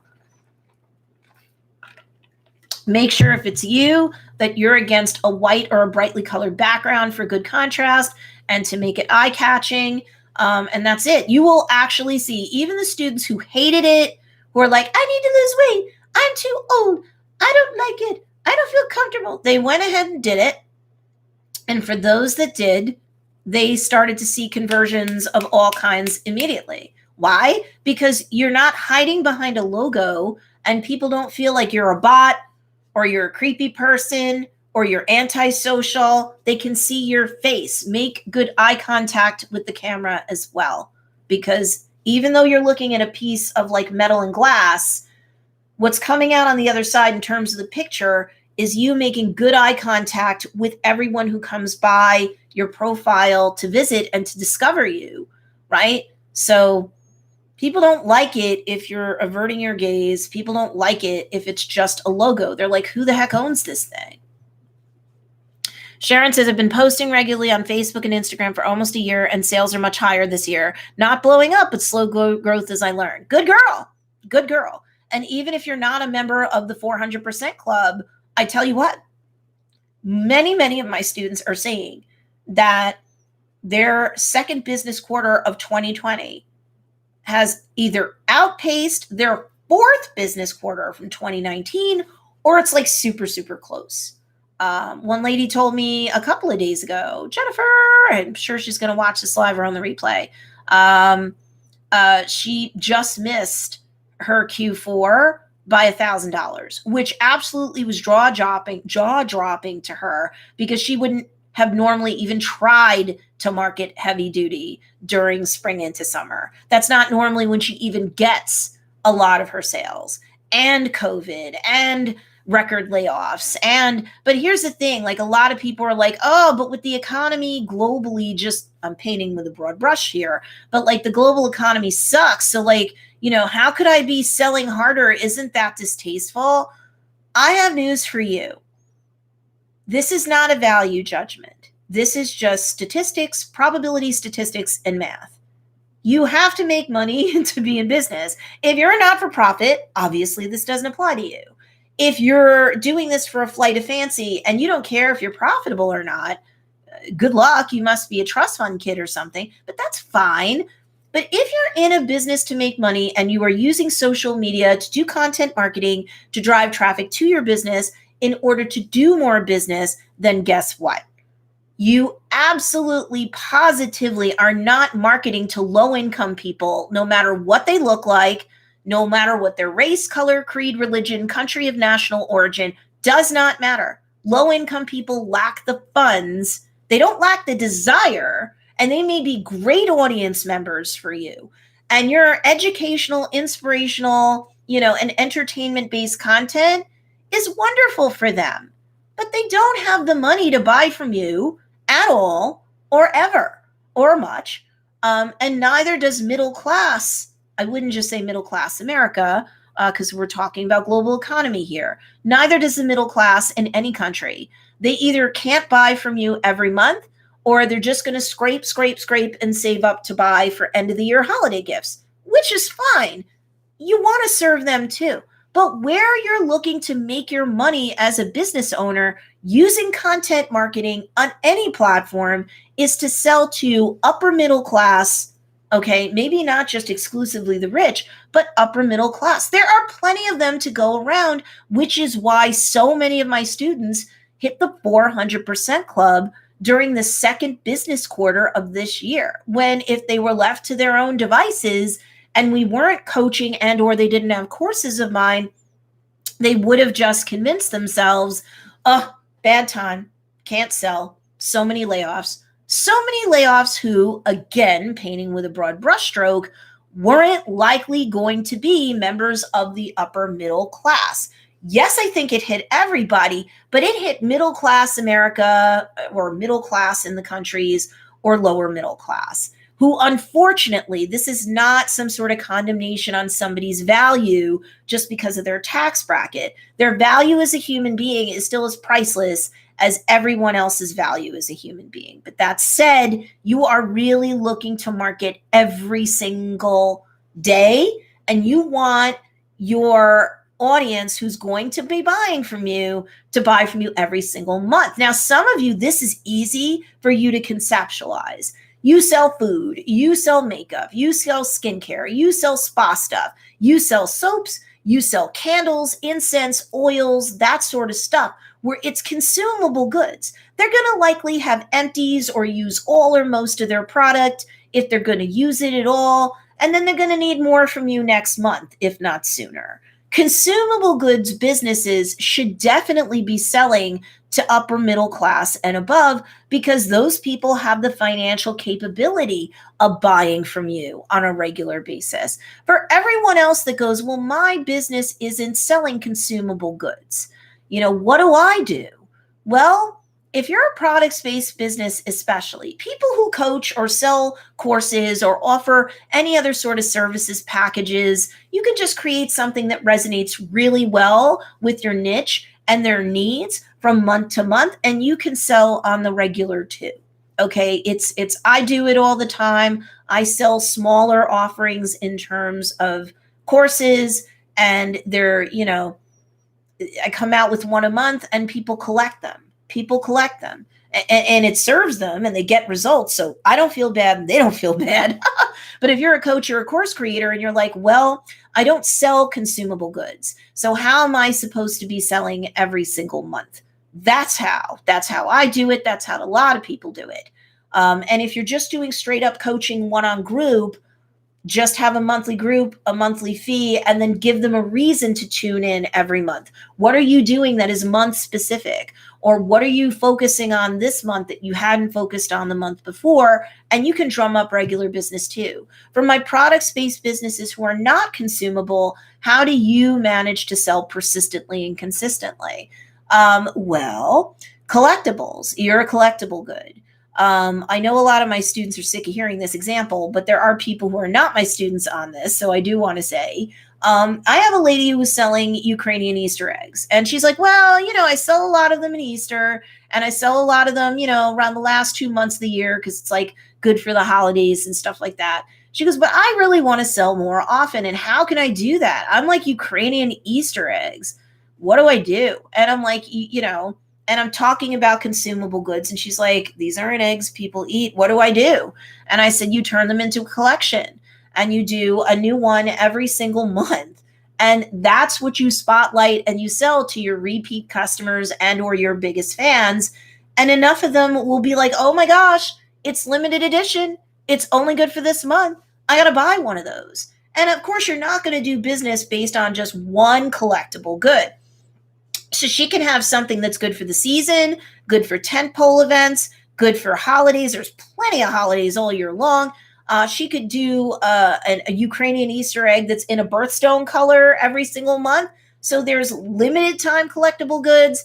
And then there's other goods that might be available more often, but they're still collectible. It's kind of like Pokemon. You got to get them all, right? And so especially if your niche are female or women, back in the hunter-gatherer days, they gathered. Women like to collect a lot more than men do. Statistically speaking, I'm not saying men don't collect things. And then a lot of men don't collect a lot of different things, but women still have them beat.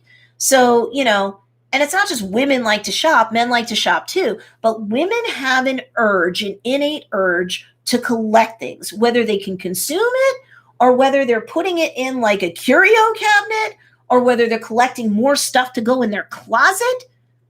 So if your goods aren't consumable, think about making them collectible. That gives you a talking point to sell through content marketing on social media every single week of every single month. Sharon says, thinking of doing apron of the month limited edition only available to email list. Definitely you could do that, but then that also gives you a talking point during your live streams and during your content marketing on, in your case, Facebook and Instagram, to drive more people onto the email list. So don't just communicate, and I'm not saying Sharon would have necessarily done this, but all sorts of people are watching this live and on the replay. I want to give Sharon credit, but make sure that you're using lives and driving people to your email list so that they can get on the email list, so that they can have access to the apron of the month, right? Or whatever your monthly collectible good is going to be. You can make things email VIP list exclusive, but you need to not just work the email list. Your net worth is your network is your net worth. The most important network that you're going to build is your email list, because those are your captured leads. As long as you're providing them with value every single email, and you should be doing at least one a week. And people are like, oh, won't that be too much? Everybody has so much in their email inbox. They don't want to see a weekly email from you. Of course they'll see it, because you're serving up value to them in those emails. And those emails might sometimes just be value adds. But then your sales emails, don't you think they got on your email list because they knew you were a business, and at some point they thought they might shop you? So of course you could have emails that are solely for purposes of sales, solely for purposes of relationship marketing, and sometimes a bit of both. We do it at Joe's Dairy Bar and Grill, where we might just provide you with our YouTube video of the week. Here's a quick little hook in terms of why you think it might be entertaining, or it shows you how we make something more complicated. This was requested in our Facebook group post. Blah. And this was the most requested topic for the next video in a Facebook group poll. If you have groups and you're not running polls, you're missing that opportunity for additional engagement. People love to be asked. The more they engage in that poll, the more data points the algorithm has to surface, the higher you rank. Yes, even on Facebook. Don't believe me? Ooh. Ask live around the replay to join the Joe's Dairy Bar and Grill Facebook group. We'll let you in.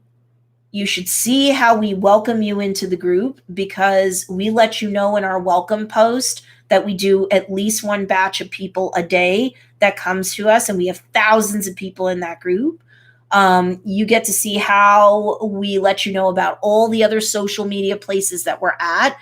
Rising tides lift all boats. We get a ton of follows and subscribes, but also see our post from this week in our group that was a poll. We literally have hundreds of entrants into that poll.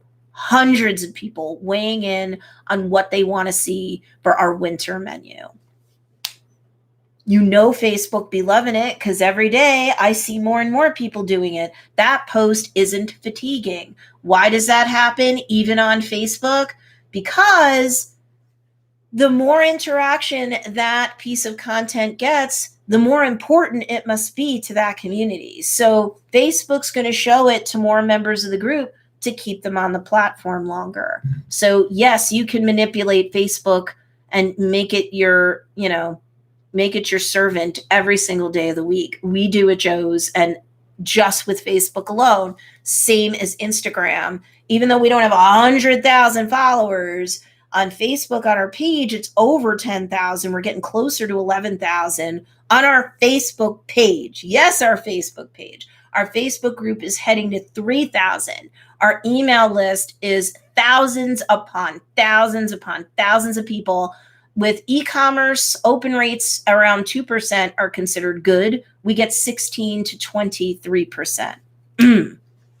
You want conversion rates like that. You do not need to be a huge influencer to make all sorts of money. So just like Instagram, we make hundreds to $1,000 a week attributable just to Facebook, and separately to Instagram as well, which means that just with Facebook and Instagram alone, our mom and pop business makes up to $2,000 or more a week, every single week. How would you like that for your business? Do we have 100,000 followers? No, you don't need it. So Sharon or anybody else that's going to have anything that's a VIP exclusive, be it a product that only they get access to, or a coupon that only they get access to, or a double dip coupon or something like that, great, do that. It increases the value for your email list members. They're less likely to unsubscribe. They're also less likely to unsubscribe if you send more emails, believe it or not, because the trail doesn't go too cold between you and them. They don't go, who now? I haven't heard from them in a while. I'm going to unsubscribe. But if you're sending them weekly promos and you're sending emails that are not just promo based, but also have value adds, here's our weekly YouTube video. This is why you'll like it. Go check it out when you can. Here's the link that'll take you to the Facebook page for the live where we had 1,000 or more people discussing blah, blah, blah. Here's a link to a post that you just can't afford to miss, or go to Instagram because I have a 10-page carousel post that's an absolute resource for you. You should save it. People love that. And they'll love your sales marketing too, whether they take advantage of it or not this time around, because there'll always be next time around. No one unsubscribes from an email list where they get value. But for Sharon and everyone else that might have email product or sales-based exclusives or both, make sure you're talking about it on social media so that it's an additional limited time incentive for people to get on your email list. Don't just automatically presume that if you have a follower or a subscriber on a platform, that they're just going to automatically get onto your email list. Some will, but lots won't. People need to kind of be led, not because they're dumb, not because they couldn't figure it out on their own. Nobody's cornered the market on busy. Everyone's busy. So therefore, you have to remind them because everybody's got a 6-second attention span. So if you're not leading them from macro conversion to macro conversion persistently and consistently enough, one post at a time, then you're less likely to get the conversions that you need for your business to succeed. So, Sharon, that's really great. You should do that. How about anybody else? What kind of questions do you have about the TikTok ban that's going down in the US as soon as they decide if they're doing it by executive order or a designation? Do you have any concerns about getting your content off TikTok onto Instagram? If you have a ton of TikTok content, how do you possibly do it all in time? Because the ban could be active Saturday as we're doing this live, or I'm sure very quickly thereafter. However long it takes them to decide what method they're going to do it, the implementation of it probably will not take long. So if it's not Saturday, it's Sunday or Monday, the latest, but it could be today. So what are you going to do? I'm going to cry. Don't cry, Sarah. Let's help you. Are you on TikTok? Do you have a ton of content on TikTok? Or are you simply a TikTok user that you're sad? Because either which way, my news to you is it's actually a good time, because if you have an Instagram presence, Reels is going to become available. If you're in India, it's been available for nearly a month. If you're in the US, we were going to get it in early August anyway. Other countries that ban, it's going to have a rollout of Reels around the same time. Reels is basically TikTok for Instagram. Just like Instagram took stories and made that the functional equivalent of Snapchat on Instagram. So you're going to be fine. Okay, let's see.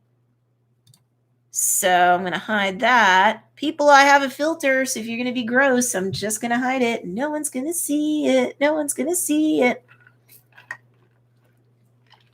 And I'm a native New Yorker, so I don't care if I see it. And I was a litigator hardcore for 17 years down Manhattan in the Bronx. I don't care, but I'm not going to let my community see gross stuff. Silly. Ha, ha, ha, ha, ha. Anyway, Sarah, you shouldn't cry because Reels is basically going to be TikTok Junior, so you're going to be fine. You're going to be fine. Even if you love that type of content, you're going to be able to get it on Reels on Instagram. And it's very likely if you're a TikTok user and or content creator, you had a presence on Instagram anyway. So it's not like, oh God, I got to learn Instagram from scratch, at least for most people. Kathy Lakos, yes. Hey, Miss Kathy, what's going on? Yes, how do I get my content off TikTok? Well, I mean, I'd certainly leave it there, but I would save whatever you can to, like, say, your camera roll. If for any reason you feel like you can't do that, then do screen captures of it, right? Like record your screen. If you have an iPhone, they have that option for you. And you know what? I'll even go through the student groups and I'll share an article that'll show you how to do that if you don't know how to do that already.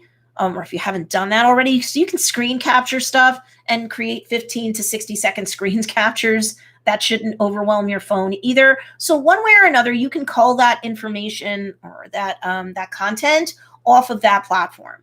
One way or both, you can get it off. So nothing's stuck there, without you being able to repurpose it to Reels or even in your Instagram feed posts, because Instagram will let you have video in your feed post as long as it's 60 seconds or less. So, any TikTok you created would qualify for that. So don't worry, Kathy, you can get all of that content off. In your case, I don't think you have like 100 or more TikToks. So it should just be like, a good hour and you're probably done. So you didn't waste your time. And the good news, Kathy, because you're just joining us from the looks of it, is that Reels is going to work very much the same way TikTok did. So it's not going to take you very long to be able to get up to speed to creating new content on TikTok. So don't be sad, girl. And the same thing for you, Sarah. If you fit that situation, it's going to be fine. Teresa Fortier says, just coming on. So are we going to be doing more videos on Instagram? Yes, you will. If you're smart, yes, you will. IGTV is getting a lot of extra push anyway. So Teresa, if you end up, I hope I'm saying that right, Teresa or Teresa, I'll say Teresa. If I'm wrong, let me know. I apologize. People should have their names said right. Kathy Lakos, that's great. I do have an iPhone. I'll see about adding it to my iPhone. I'm recording today for Reels. Good girl. I know you're in my Socialgram Shortcut course. That's my Instagram deep dive course in terms of how to use Instagram as a business and how to use it as a funnel to actually get sales, by getting people on your email list and marketing to them, and also using Instagram as a sales funnel to at least start to capture sales in the DMs or the direct messages, which lots of my students do. I have hundreds of students in that course. Teresa? Am I saying it right? Please tell me if I'm saying it right. It matters to me. It really does. I'm so sorry. Teresa? Well, love you, girl. Thank you for asking that question regardless. So yes, I would do more videos for Instagram. What's going to happen is if you're not in India or France or Germany, you don't have access to Reels yet. Reels is supposed to be coming to the United States they said early August. They didn't say early to mid, they said early August. And right now, as of 1:00 this morning, Eastern Standard Time, President Trump said that he's definitely banning TikTok. He is right now, I guess in real time, determining whether or not he's going to ban it through an executive order or whether he's going to use a designation.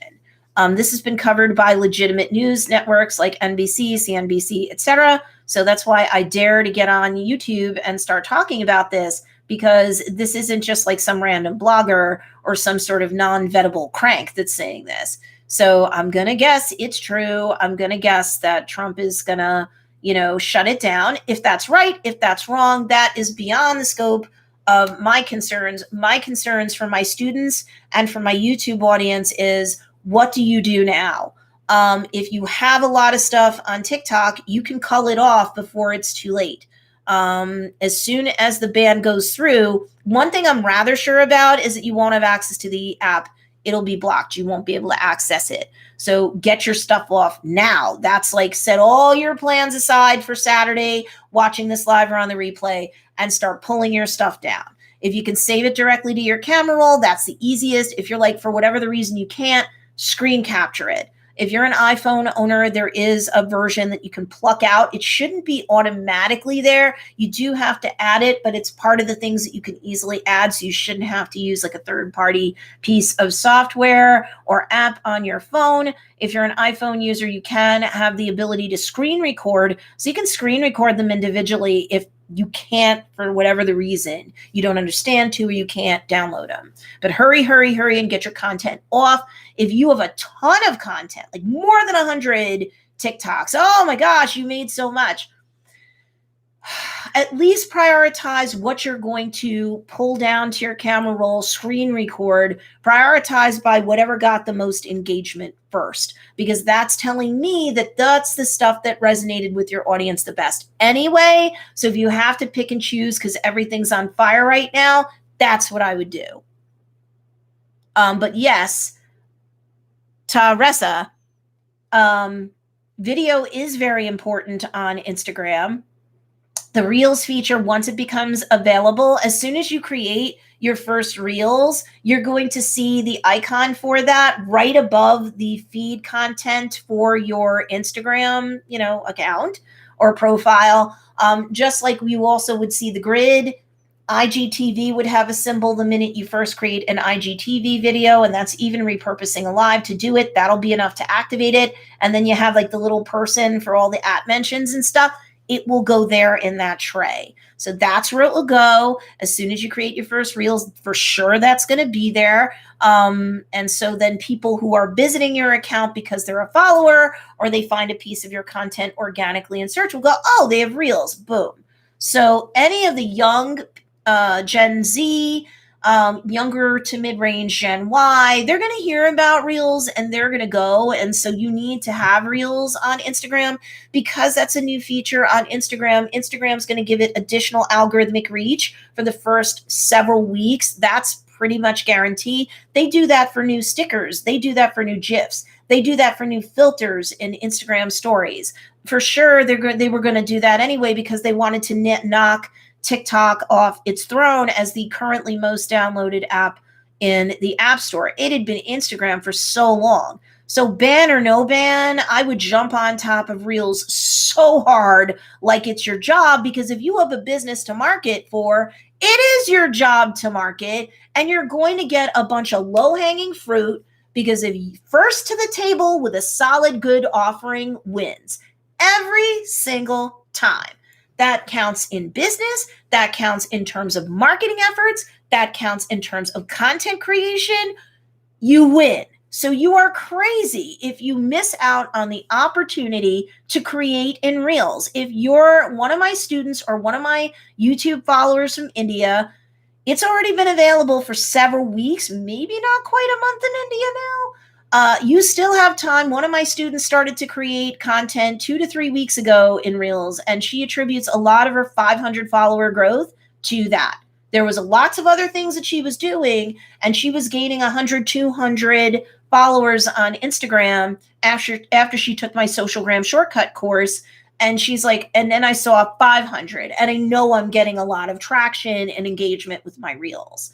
So she's like, totally everybody do Reels. Make Reels a big priority as soon as it becomes available in your country. So that's great. Oh, wait. Yeah. So is TikTok getting banned only in the USA? Sarah, it's already been banned in India. That's been banned for close to a month, if not a month now. The US, UK, and Australia were all in talks about whether or not they were going to do a ban as well. And they were all very seriously talking about it.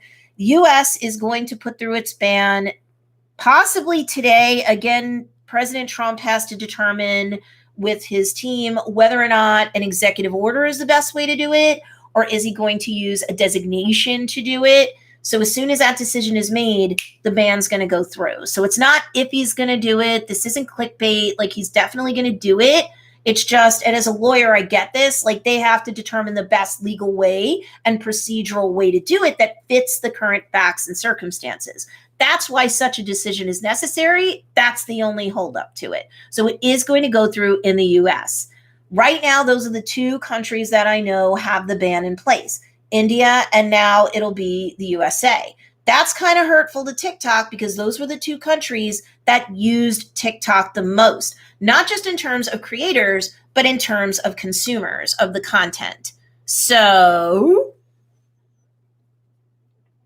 Teresa says, I'm on the lookout for Reels then. I was wondering if someone else was going to make something. Yes, Teresa, because YouTube is also coming up with its own TikTok knockoff. But my understanding is that it's not to the point where Instagram is. Like, Instagram's already offloaded it, or rolled it out, I should say, in France and Germany. But now it's been in India for, if it's not a month, close to it. But that's about as long as the ban had gone through in India. It created a vacuum, and I'm sure Instagram did the hurry up offense to load it out over there. So, Again, Sarah, I know it's upsetting, but Reels is basically TikTok Junior anyway. So if you just like that content or you like creating that content or both, you've got a place in Reels. And whenever YouTube rolls out its functional equivalent to that, it'll do it. But I think it's more important for Instagram, and it's going to give priority to the creation of that content the same way it's prioritizing IGTV, because the goal of Facebook Inc., which owns Instagram, is to go head to head with YouTube. And they know that it's a long game, so they know that it's going to take time to build more creators and more viewers of the content. But they're even shoving out even somewhat optimized IGTV videos onto the Explore page. That's how important IGTV is to them. Reels is hugely important to them as well. They want to become the number one most downloaded app in the store again. And can they do it with Reels? Absolutely. Absolutely. Good morning, Steven. What's going on, dude? So essentially, it could be literally gone today. Yes. Teresa, thanks for the info. You're welcome. Yes, the only thing that's holding it back, according to the articles that I'm seeing, is that a decision has to be made about legally and procedurally what's the best way to go forward. Is it just going to be an executive order? Maybe. Is it more appropriate for them to do a designation? Possibly. I don't have access to all the different things that they've learned or the determinations they've made. So, what facts and circumstances they have before them and how real and credible a threat may be that they have through their back channels that we don't have, and even the news hasn't said, because they probably don't know. That's what's really driving the decision, right? So you got to keep that in mind. It's a very delicate thing. But yes, it could be literally gone today. I haven't used TikTok this much, says Zomlox. Sorry if I'm saying that wrong. I recently started using it back in October 2019. And all I want to say is super sorry you guys are losing a platform. You built up a perfect community. It sucks starting over on a new platform. Yeah, no, that's true, Zomlox. And I'm not making light of that. But if you were a student of mine over the last few years, you guys know that I've never told you to put all your eggs in one basket. The most important thing for you to do is build up an email list. All you're doing when you're using all these platforms to do content marketing on is to use them as a traffic source to your email list, not even your website or Etsy shop or whatever it might be. And I know that part's shocking for the people who are just coming in now, which is more of you. I know that's shocking. You need to capture the leads. If you shovel people to your website or your shop or whatever, they can just float away and you didn't capture them. You need to capture them onto your email list. And if you're sending out even weekly promotions and by email, and you're sending out lots of value adds, either inside of those weekly promotion emails or separately. Here's a new YouTube video I created. This is why it's important to you. Go take a look, everybody on the email list. They go because they like you. And if they know they're subscribing to a business, they expect to be sold to on the regular. As long as what you're doing isn't just sell all the time, they won't unsubscribe because you're providing value and you're providing the opportunity to save. And whether they take advantage of that or not up front, down the road they may. And the more of a relationship you build with them on social media, on multiple platforms, on lives, on multiple platforms, and through your email list, the more loyal they're going to be. The more you email them and all the time or most of the time you're providing value, the less likely they're going to unsubscribe. If you email people very intermittently, when you do email, that's when you get your unsubscribes because they're all like, who? Oh, I forgot about them. Bye. It's very counterintuitive for a lot of people to go, I email people every week or more. Isn't that too much? Some of the biggest businesses email daily, but they usually are providing way more value than just buy.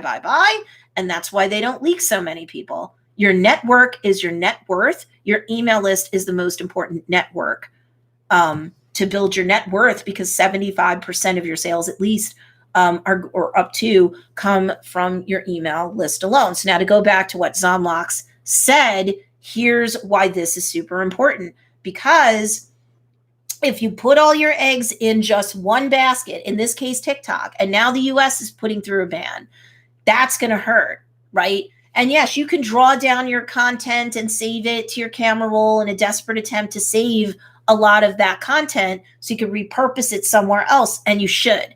And if for any reason you can't do that, then screen capture it. And, at least you're preserving all that content. But if you had been a student of mine, you knew that you should be doing content marketing on the top 2 platforms that are most important. I never advocate just one. You're spreading your risk. Not everybody's on the same platform all the time. Even the top 2 social media platforms, if you put aside TikTok, people were spending up to 53 minutes a day per platform. So that's Facebook up to 53 minutes, Instagram up to 53 minutes, and also TikTok up to 53 minutes, not combined, separately. The good news for people who know how to pivot hard enough and fast enough is that when TikTok goes away, that creates up to an hour's vacuum that people are going to want to fill with more content consumption. That's your opportunity to double down on Instagram. If you have Reels available to you, either now because you're in India or any second now because you're in the United States, obviously you need to start preparing content to go out onto it, or if you have access to it, obviously publish to it. And if that's a lot of repurposing in the beginning of TikTok stuff, then so be it. Get points on the board. Perfect is the enemy of done. You're going to get all sorts of bonus algorithmic reach anyway, just because Reels is a new feature. At some point, a couple weeks down the line, they may start sunsetting or pulling back some of that additional algorithmic reach. But that's okay, because you're still going to be the beneficiary of it. And over the weeks, you'll get better at creating content on Reels, which Zomlocks and everybody else, it's basically very, very similar to how you create content in TikTok. So your learning curve, the more you're on TikTok, the faster your learning curve is going to be for Reels. The less you were on TikTok, the less of a big tragedy it is for you that TikTok's going, because you weren't really working the platform so much anyway. And, the learning curve is still going to be simpler on Reels because TikTok was hardly with a million features. They kept it simple, which I think is smart. Sometimes we overcomplicate stuff, especially for content that gets consumed so impulsively and so short, to give people all those quick dopamine hits, to give them so much content to consume. The more production value you put into short form content like that, it's almost a waste of time to do that. You don't need to do that. Stephen O says, I just deleted my TikTok account and uninstalled it from my phone. Yeah, if that's what you need to do, that's what you need to do. Again, there's no hardcore evidence that China's been hacking us or doing anything creepy, because believe me, Stephen, CNBC, Fox Network, like all of them, no matter what their political leaning, they'd all be like sharing that like crazy. But there's no like, oh, we caught them, because if there was, you'd be hearing about it. And up till now, nobody's heard about anything definitive from any major world leader. It's more like, we don't like it and we want to make sure we're proactively protecting our people. India didn't just ban TikTok, by the way. When it did its ban, there were 58 other apps that were swept into the ban. Just none of them were as big as TikTok. So they didn't just go after TikTok. And India isn't in love with China anyway. Now, whether that's right or not is beyond the scope of this channel. Same thing with the US. Painting with a broad brush, they're not in love with China right now. And whether that's right or wrong, I'm not here to say that. Do I think the political stuff might factor in? Sure. You want to know why? Not because I'm a conspiracy theorist, but again, we're not seeing all this hardcore news saying, oh, they definitely got caught with their hand in the cookie jar, because that would be top news all over the place. Everyone would be screaming, oh, China, China, China. They're not saying that right now. So that's why I'm thinking this is more politically motivated, where they're doing risk management, but nothing's been found, because they would have happily thrown China under the bus. Ooh, look, there's proof. Now, who knows? Maybe they'll come out with that the next couple days.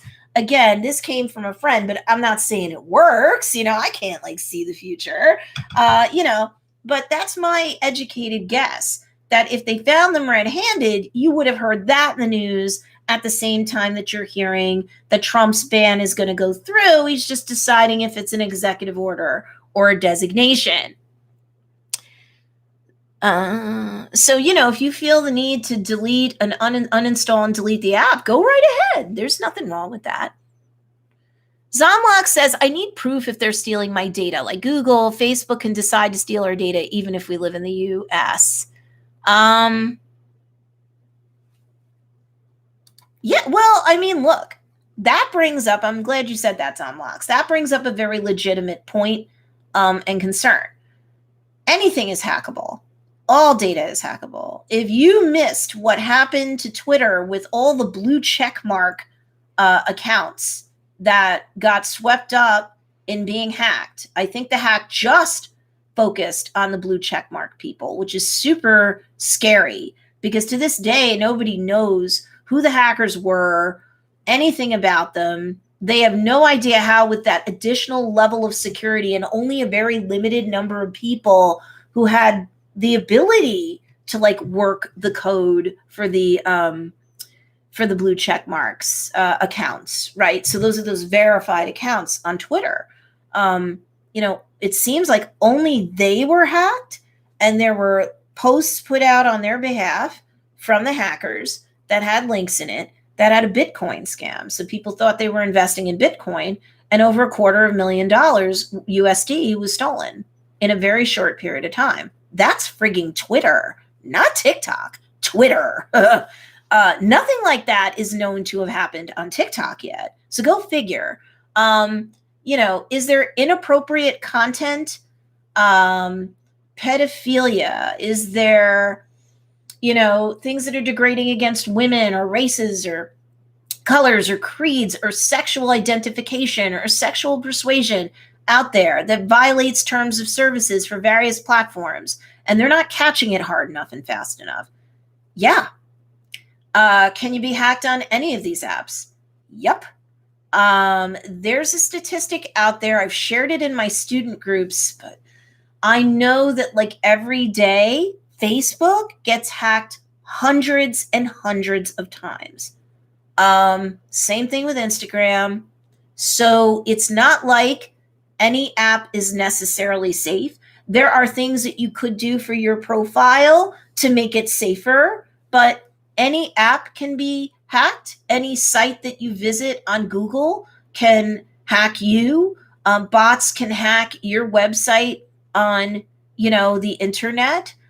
There's stuff about pedophilia and sex trafficking on the internet. Do we shut the internet down? As horrible and deplorable as any of that stuff is? No. Do we shut down any and all apps just because they can and do get hacked hundreds of times a day? No. Can your data get hacked from any credit card or debit card you've ever had? Yeah. Can your data get hacked from any hospital, clinic, medical, healthcare provider you've ever seen? Yep. Can your data be hacked from any store or its website or, its card readers at brick and mortar locations? Yep.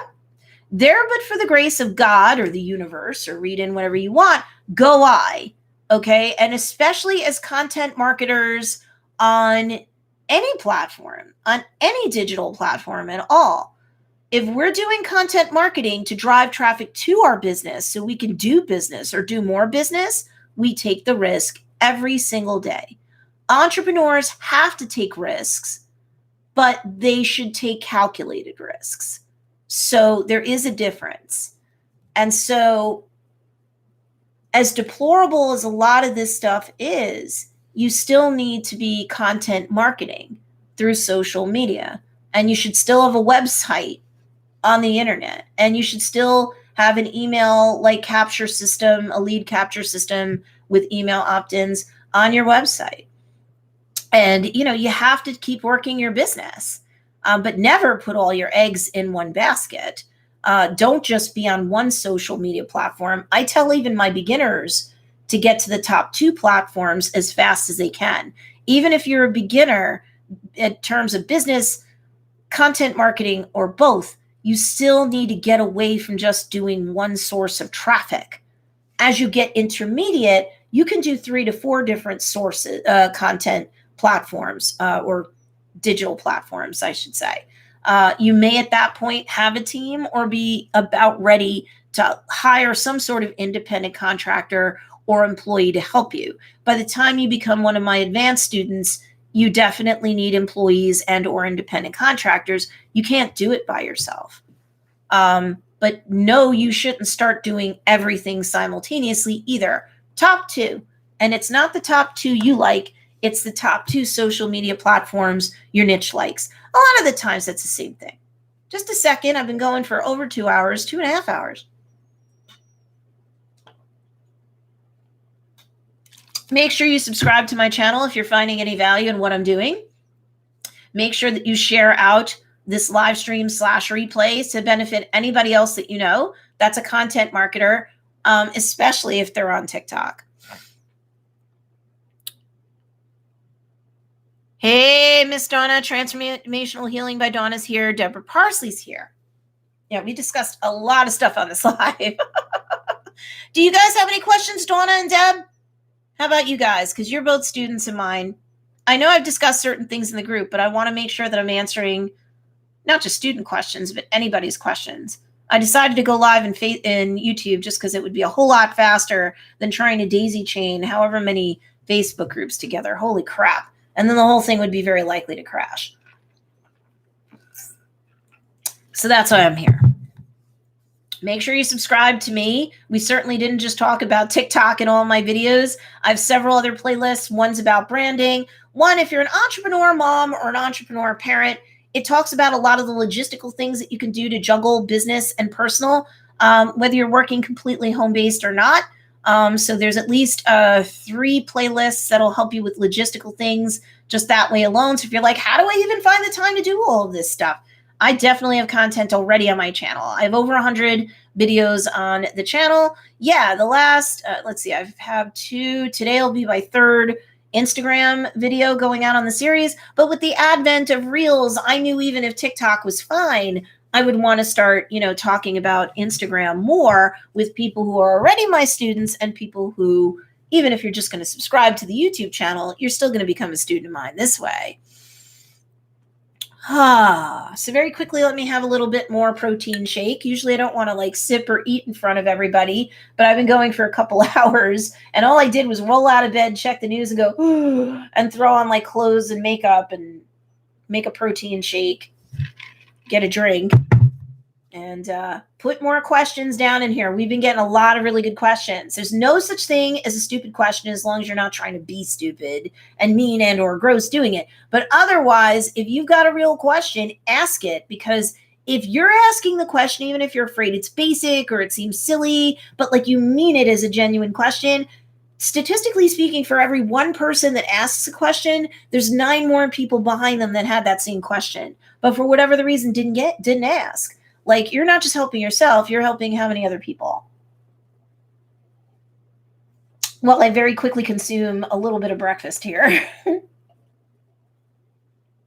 I apologize. I wouldn't normally do this, but given the time-sensitive circumstances, apologies. Okay, let me just rinse this down a little. Questions down below. Let me know if you're a TikTok creator or not, or if you've been a TikTok creator or not. Donna's in the same time zone as I am. Just woke up. I know what I posted last night before bed. I'm assuming it happened. I'll watch your replay. It hasn't happened yet as this is live. At least I don't think so. I'm trying to look at another device to see if there's any late breaking news. But it's going to happen. It's just a matter, Donna, of if he's going to do it through an executive order or a designation. Which he'll pick really depends upon what information he has behind the scenes that'll drive or dictate how he actually implements the ban. Stephen knows it's all good. Yeah, but this is why no one should be on just one platform. As a creator just for fun, let alone as a business owner, and you're driving people to your email list so that you capture that lead and you can market to them as often as you want. Let's just look up really quickly on a separate device, USA TikTok ban. Let's see. Because at 1 o'clock in the morning, CNBC was carrying a little bit of an update. Trump's still saying he's going to do it as soon as Saturday.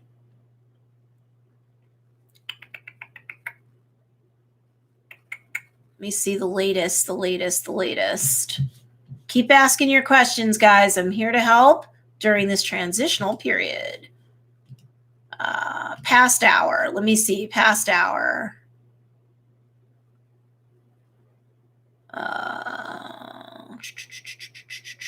37 minutes ago. This is the BBC.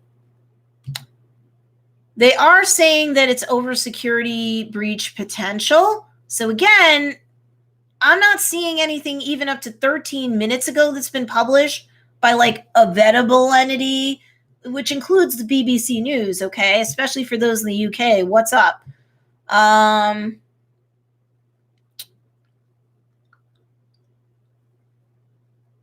Just really quickly, you can keep asking questions while I'm just scanning this thing that just came out a few minutes ago by the BBC.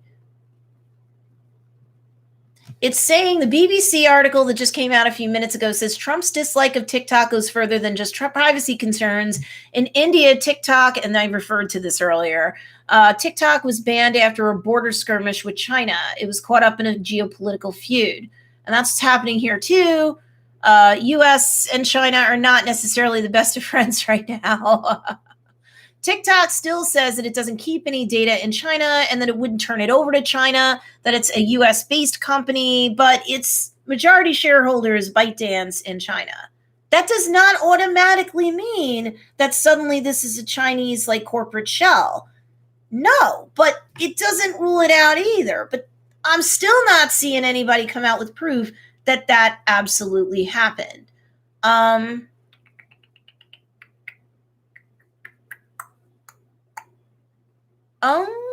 Let's see. Really quickly, keep asking questions. I will get to that in just a second while I'm just quickly skimming over this BBC article that just came out.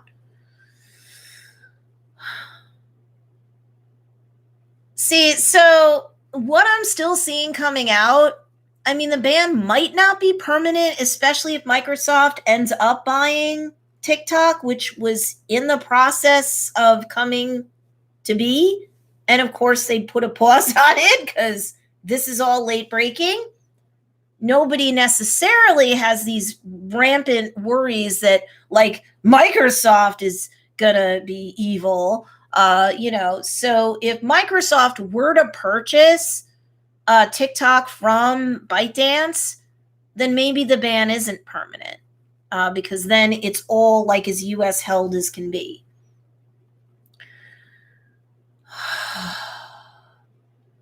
There is a lawsuit that claims that TikTok sent US user data to China, but TikTok's denying that. TikTok said earlier in the week, it told users and regulators both that it observes a high level of transparency, including allowing reviews of its algorithms, which, let me tell you, and I said this earlier too, Israeli company Checkpoint. Israel's no friend of China. Israel, I think that's pretty clear. But Israel's company Checkpoint, that's a security company for data breaches. And they said that TikTok's been fair. Like all the apps get breached, and just like the other apps, things get patched within a reasonable period of time. They do have transparency, and they welcome data from anybody about breaches. And it does not seem from anything that Checkpoint's reviewed that TikTok didn't deal with any security breaches that were brought to its attention. So there's still no hardcore evidence that the ban is being done for any other reason beyond political reasons and or an overabundance of caution. So anybody that was on TikTok and or recommended the use of TikTok, and there's quite a few creators out here on YouTube that join ranks with me, as of right now, there's no reason why we shouldn't have suggested that people get on, because all the apps get hacked hundreds of times a day, all of them. So, come on, none of them are safer than the next necessarily. Zomlock says, be a creator on every platform to keep your community alive, to see what happens to a lot of Mixer content creators. A lot of them just lost their community. Oh my goodness, Zomlocks, you're great with the questions and or the observations. That's true. So if you're not a streamer, you don't understand the significance of what Zomlock said. So let me tell you, or you may not. Let me tell you. So like Mixer was a competitor of Twitch.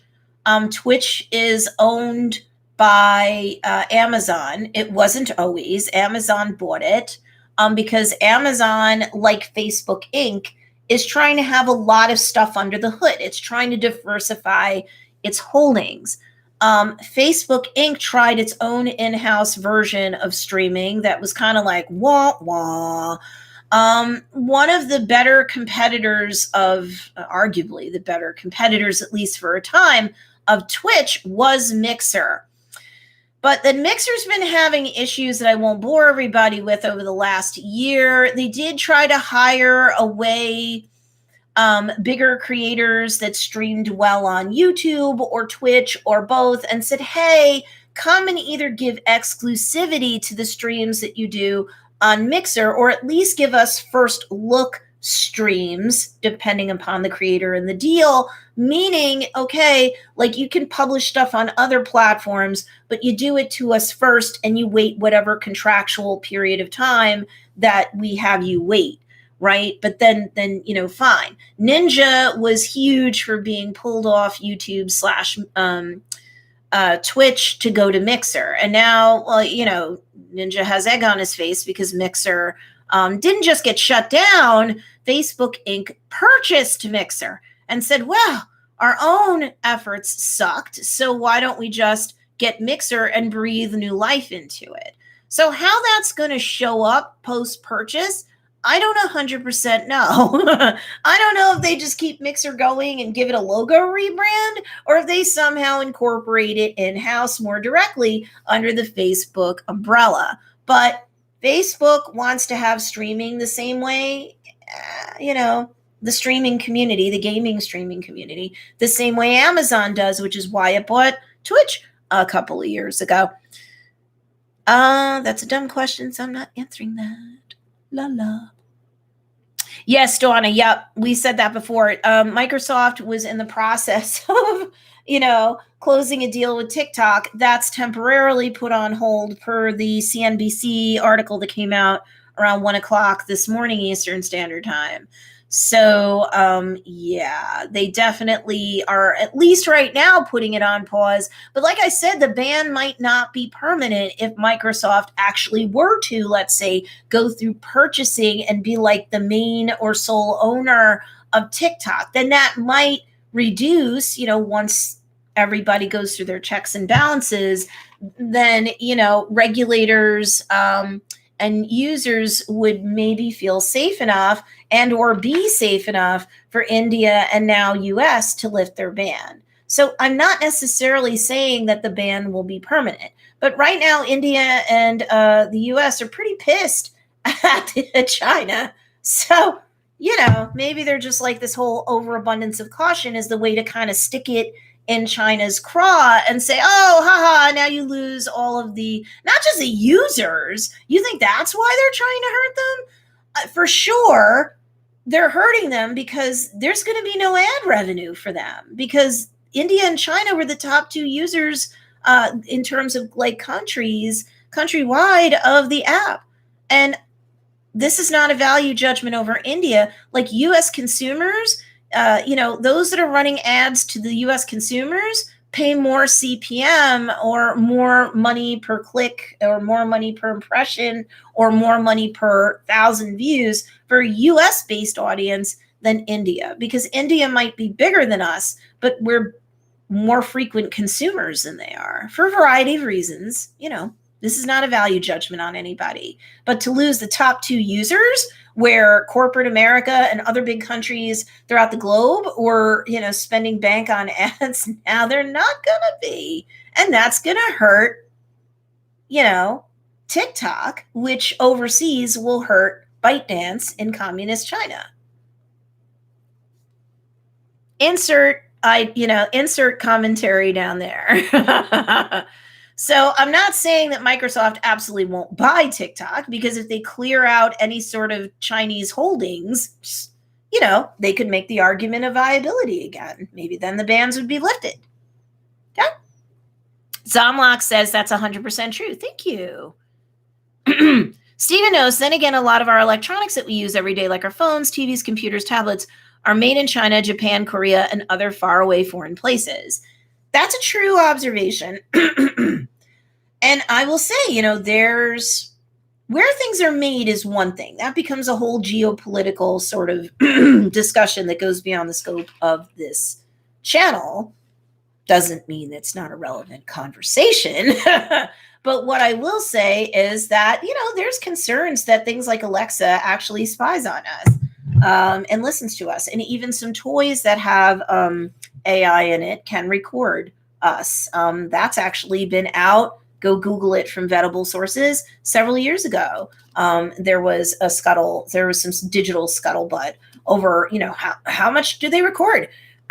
How much information do they have? How much is shared that we might not have wanted to? Or, beyond the use of the device itself. Gosh, so hold on. Apologies, I've been going on for 2 hours and 44 minutes live, so you get a little parched after a while. The Furbies from the 90s. Pardon me, I don't mean to cough all over you guys. I'm not sick. The protein shake that I drank was a little grainy.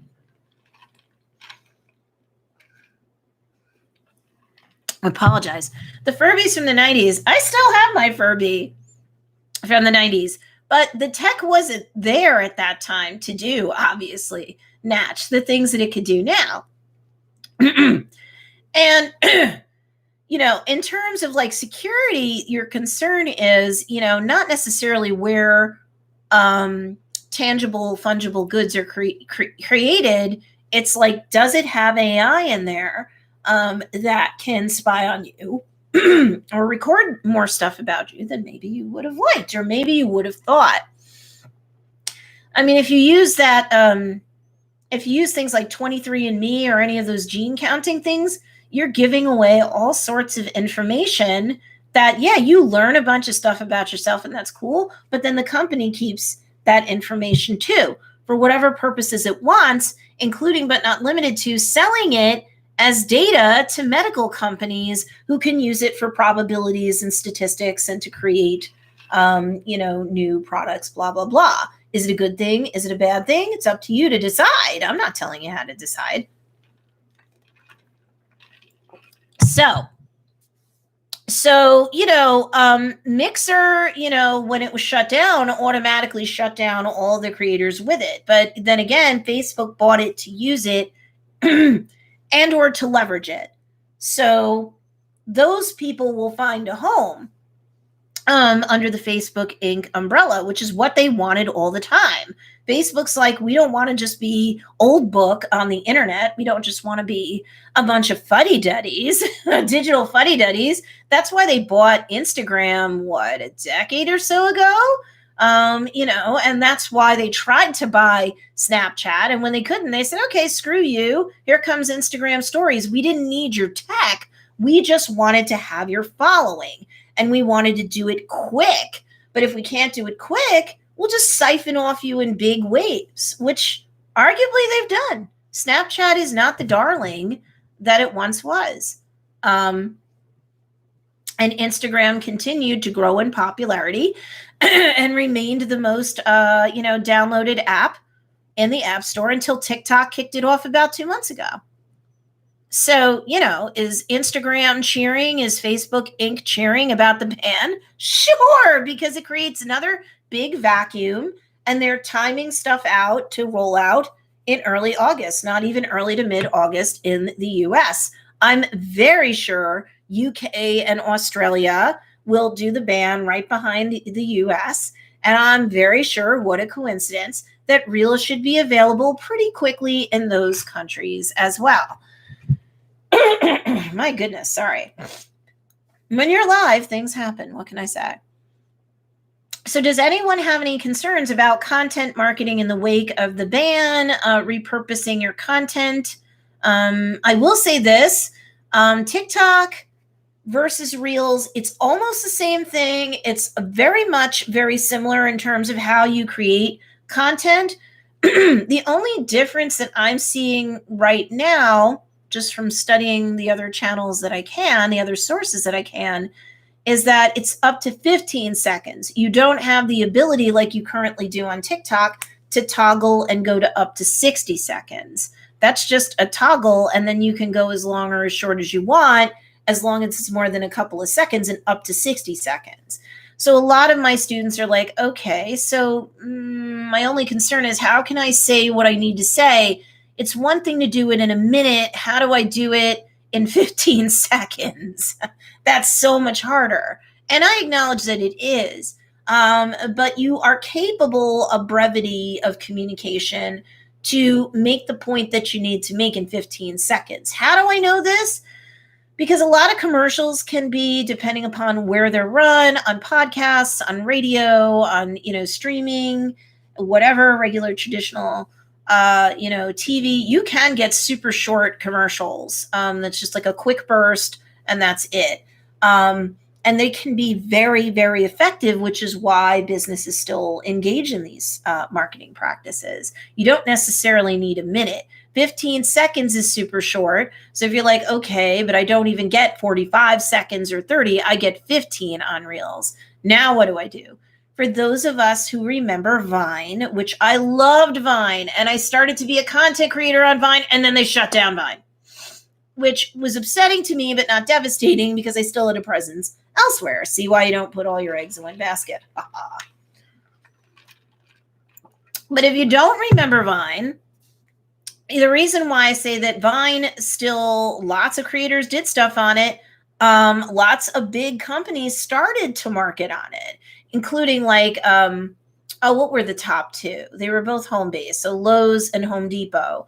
They were able to do 6-second vignettes on there because 6 seconds was your max. So you could do anything between a second and 6 seconds to get your point across, to entertain, to inspire, to educate. So they could do it in 6 seconds, and a lot of them did. You had a lot of Vine creators that were devastated when Vine was shut down, and they had to go someplace else. And they all found a home wherever they could find a home. So that was devastating. People who used Meerkat for live streaming got destroyed when that was shut down, and they had to jump elsewhere. But, all the other platforms saw that coming, and oh, surprise, surprise, Facebook rolls it out in 2015 into 16, and all the other competitors do too. So, are you devastated that, TikTok's getting banned in major places? Maybe, but you live to fight another day, and you learn your lesson not to put everything in all your eggs in one basket. And you learn that all these social media platforms are traffic sources to drive people, surprisingly not to your shop or website, but onto your email list. When you give them the coupon code or the downloadable that they opted in for, you can give them your website link then, or your Etsy shop link then, and you're fine. And you can continue to, send out emails with the link to your shop or your website where they can shop, all the time. But you have to capture the leads. If nobody wants your coupon, they were not buying from you. So don't be upset about that.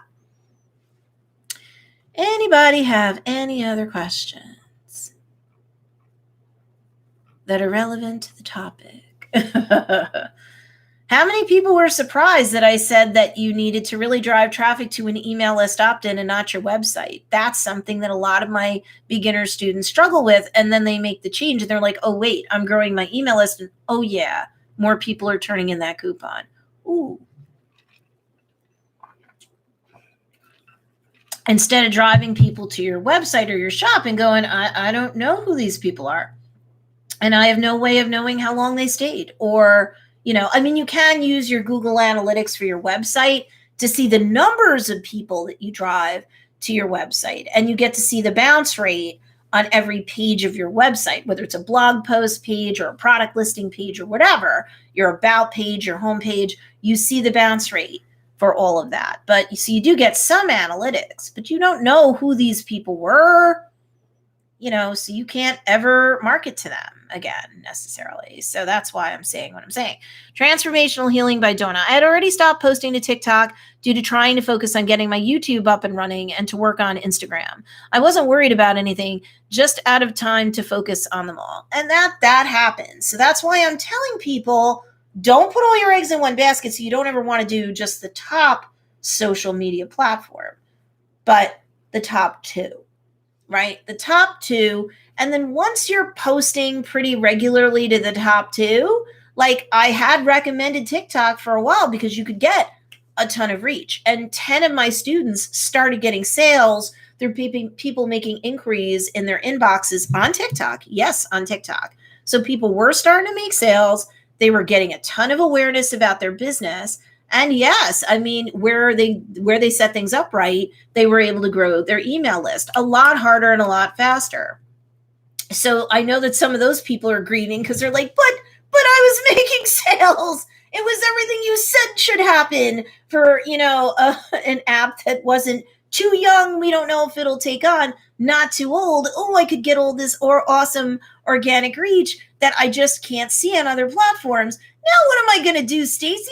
I got to go back to Instagram that has over 1 billion users, or Facebook that has 4 billion users, billions of users, and even YouTube has billions of users. Whatever will I do now? Well, guess what? Reels is basically making everything old new again. You're going to get all of that sweet, sweet organic reach that you were getting on TikTok on Instagram, because Instagram wants Reels to win. Instagram's not going to suddenly not give algorithmic pops or extra pushes of content, no matter how well or not well you optimized it, just because TikTok's now getting banned all over the place for 2 different main reasons, really 3. Number 1, the ban can always be lifted. Number 2, if Microsoft ends up going through with a purchase of TikTok, I'm going to bet that the ban's going to be lifted. The ban might be lifted whether or not Microsoft does it. If Microsoft goes through with the purchase, I can all but guarantee you bans will be lifted everywhere. Or number 3, who cares about TikTok? Instagram is very famous for giving extra boost, push, and reach to things that are new on their platform. Not just IGTV, because they're making the long game of going head to head with YouTube. They know it's going to take a while. You're the beneficiary of getting extra reach for IGTV videos for a while. But even new stickers, even new GIFs, even new filters on Instagram see a pop for a number of days or weeks because it's new and Instagram wants you to use it. So it rewards you for using it, and it wants you to keep using it until it becomes so regular that they can eventually start sunsetting down the reach on that. So Reels is still a new feature. So you still were going to get extra reach. Steven knows. I remember when MySpace was the big thing. Oh, so do I, Steven. Oh my goodness. Bridget, who isn't here right now, but she's one of my students. Bridget just closed down her MySpace the other day. I was like, girl, you were still on there? Yeah, I remember when MySpace was a big deal. And MySpace was ousted by Facebook because Facebook outclassed them in terms of its marketing, in terms of making it more attractive than MySpace. That, of course, at one point was bigger than they were. So that's a valid point, Stephen, because apps come, apps go. The big ones aren't likely to go anywhere. I think it's safe to say that unless something cataclysmic happens, Facebook, Instagram, Twitter, YouTube, right? Those ones are going to stay. Snapchat's seen a lot of loss of traction. So I'm not even throwing Snapchat in there. If you're going to content market, in all likelihood, the 2 easiest to start with that are probably both speaking to your niche is Facebook and Instagram. But do I think that YouTube is worthy for you to try to leverage, especially if you're not going to be a blogger? So you're going to have a website, but you're not going to go crazy adding content to it.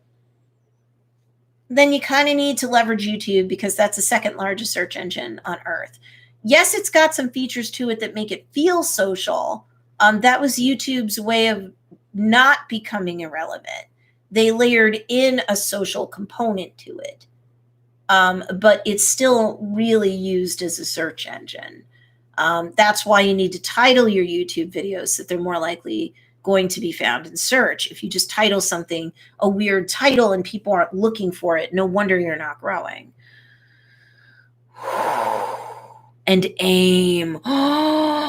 AIM was the original chat room, man. Oh my God, AIM.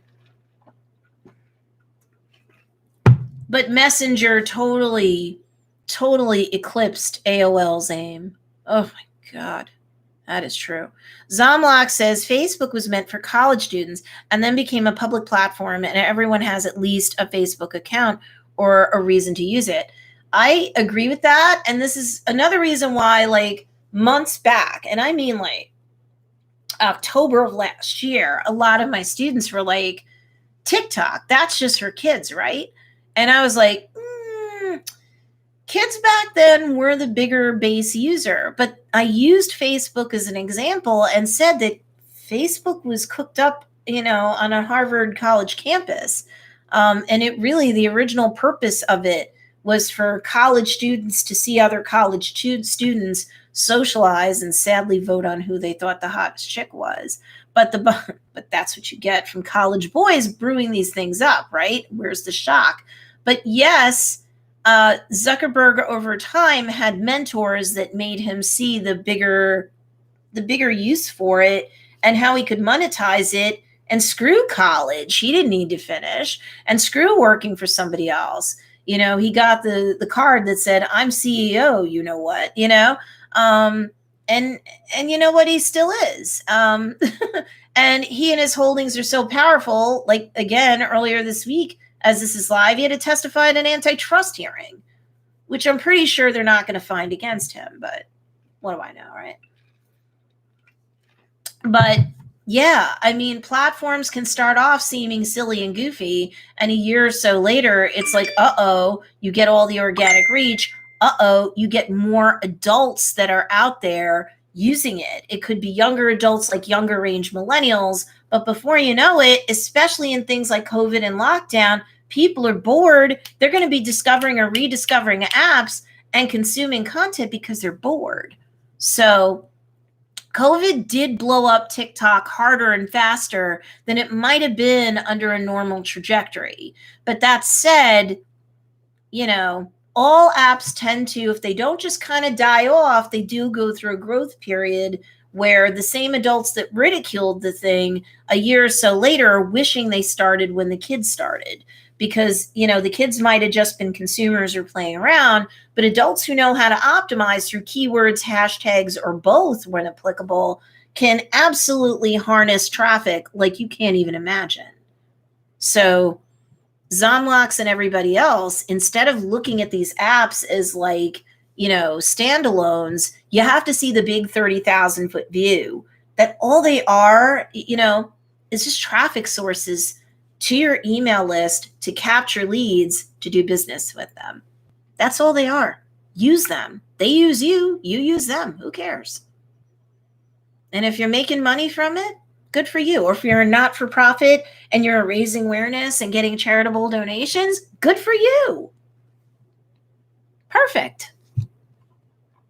What are the questions as we're over the 3-hour mark on this? Holy smokes. Just trying to see if there's any other late breaking news while I'm waiting to see if there's any questions or any concerns. There have been people coming in and out of this, so I don't presume everybody's been here since the start. The ban is going to happen. They're just determining which methodology they want to use.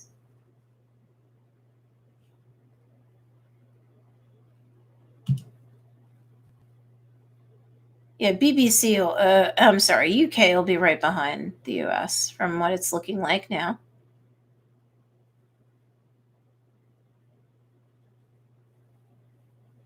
The US Army already had its own in-house ban on TikTok a couple of weeks back.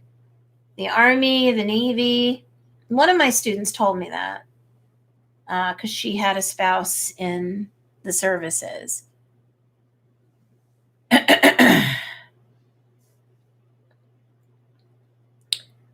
It was considered a potential cyber threat because that's what I asked her. I said, do they have any hardcore evidence? You may only be able to tell me so much. And she's like, no, but it's considered a potential cyber threat. I said, oh, okay. That's why I still had videos going up on my YouTube channel at that time. But I wasn't concerned.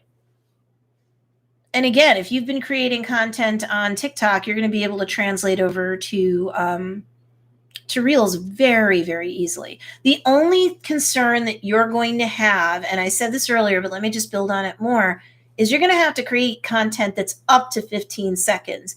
You don't get, at least currently on Reels, the option to toggle it open to go to 60.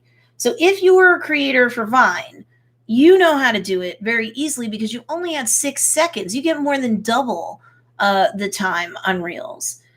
So what would I use Reels content for?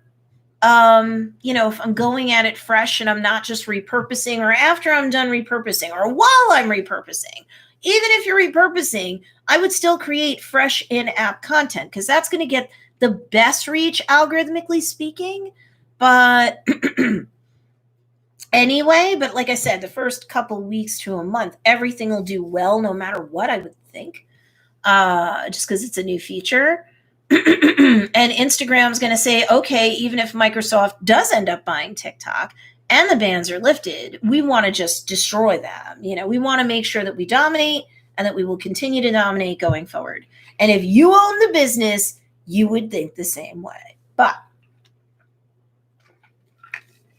when you're creating YouTube videos, one thing that you're taught by anybody who knows what they're doing is that the first 15 seconds or less, if you could do it shorter, should be your sexy hook to get people to consume the rest of your YouTube video. So within 10 to 15 seconds, you need to not only give them the hook about what the video is about and why they care, but why they need to stay to the end. So if you can do that on YouTube because you happen to be a YouTube creator and not just a consumer watching this live or on the replay, then you've got it going on because you're like, okay, I could just go to all my YouTube videos and, up to the first 10, 15 seconds, pull it off, hopefully I've done it in a little shorter than 15 seconds. Say you did it in like 13 seconds, you could do a hook for all of your YouTube videos. Then you could just take the last 2-3 seconds that you have, create a graphic, put it in your video editor like iMovie or whatever, and you've got a video that does the hook and then immediately gives them 1, 2, 3 seconds probably of time with a graphic that says, for more, see IGTV, or for more, see my YouTube channel. You know what I mean? Like something like that. And don't think that that's not effective, because on TikTok, people were putting like text overlays on things, where people would like watch the 15 to 60 second video on TikTok and then like pause it on a replay. They'd watch it on a replay and then pause it where the text was coming up. Why is this important? Because the more time someone's viewing a piece of content on any platform, the algorithm likes it, and you get more, data points, more favorable data for it to rank that piece of content and or your entire account, profile, or YouTube channel higher and higher because of it. The more time someone engages with your content, the better you rank. The more time somebody comments on it, likes it, double taps, favorites it, retweets it, whatever the platform parlance is, the higher it ranks. The more somebody pauses a video, whether it's short or long or anything in between, when they pause it, that's an important data point too, because it's telling the algorithm that you're trying to consume what's on that screen more. So replays are nice, but pausing's even better because that means that you're not just passively consuming the content. That means you're actively consuming the content. You're putting it on pause to read what's on screen. So TikTok creators were definitely making sure that they put in text, sometimes a lot of text on a screen, because that would cause people to pause it to read it. And they might have to do it a few times because there might be a couple of screens within 15 to 60 seconds on TikTok that would have tips, tricks, Easter eggs or whatever. And people would go, and they'd watch it through. Oh, I didn't get it right. I got to watch it through it again. Boop. So can you do that in up to 15 seconds on Reels? Yep. Should you do that up to 15 seconds on Reels? Yep. So if you're going to repurpose, like say the beginning hook of a YouTube video to drive people to your YouTube channel, or if you have a corresponding version on IGTV, or it's taken from an IGTV video, great. That's what you use as your content to drive people to do a deeper dive into an IGTV video. That G probably will have a link to your bio. Probably have a link to your email opt-in. Don't forget, kids, on IGTV, again, Instagram's so desperate to have IGTV over time become a head-to-head competitor with YouTube that they're allowing you links in the caption for your IGTV video. In fact, there's no known limit to how many links per se you can put in that video. So the first link should always be to your email list and a call to action why somebody would want to go there. Get a coupon good for up to 20% off your next order, off your next visit, off my coaching package, whatever. And only qualified prospects are going to care about that, but that's why you're marketing on that platform to begin with. So IGTV, as long as it's even somewhat engaged with, properly optimized, has a very good chance of showing up in the IGTV section of the Explore page.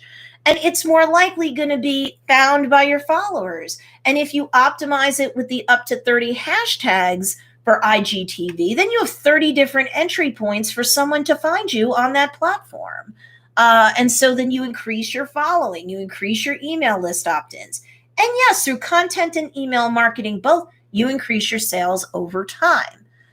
So, do I think Reels I'm not sure as I sit here now and this is live, if you could fit a link in the caption that'll go with the Reels. Maybe not.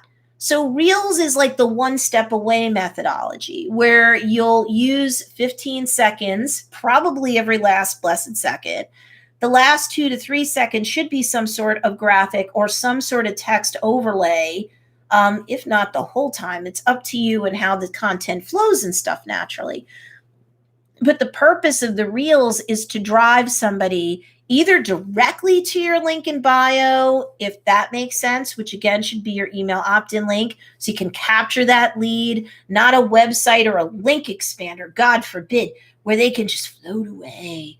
Blah, the confused don't buy. And when you give people too many options, like through a link expander on Instagram, the confused will float away more.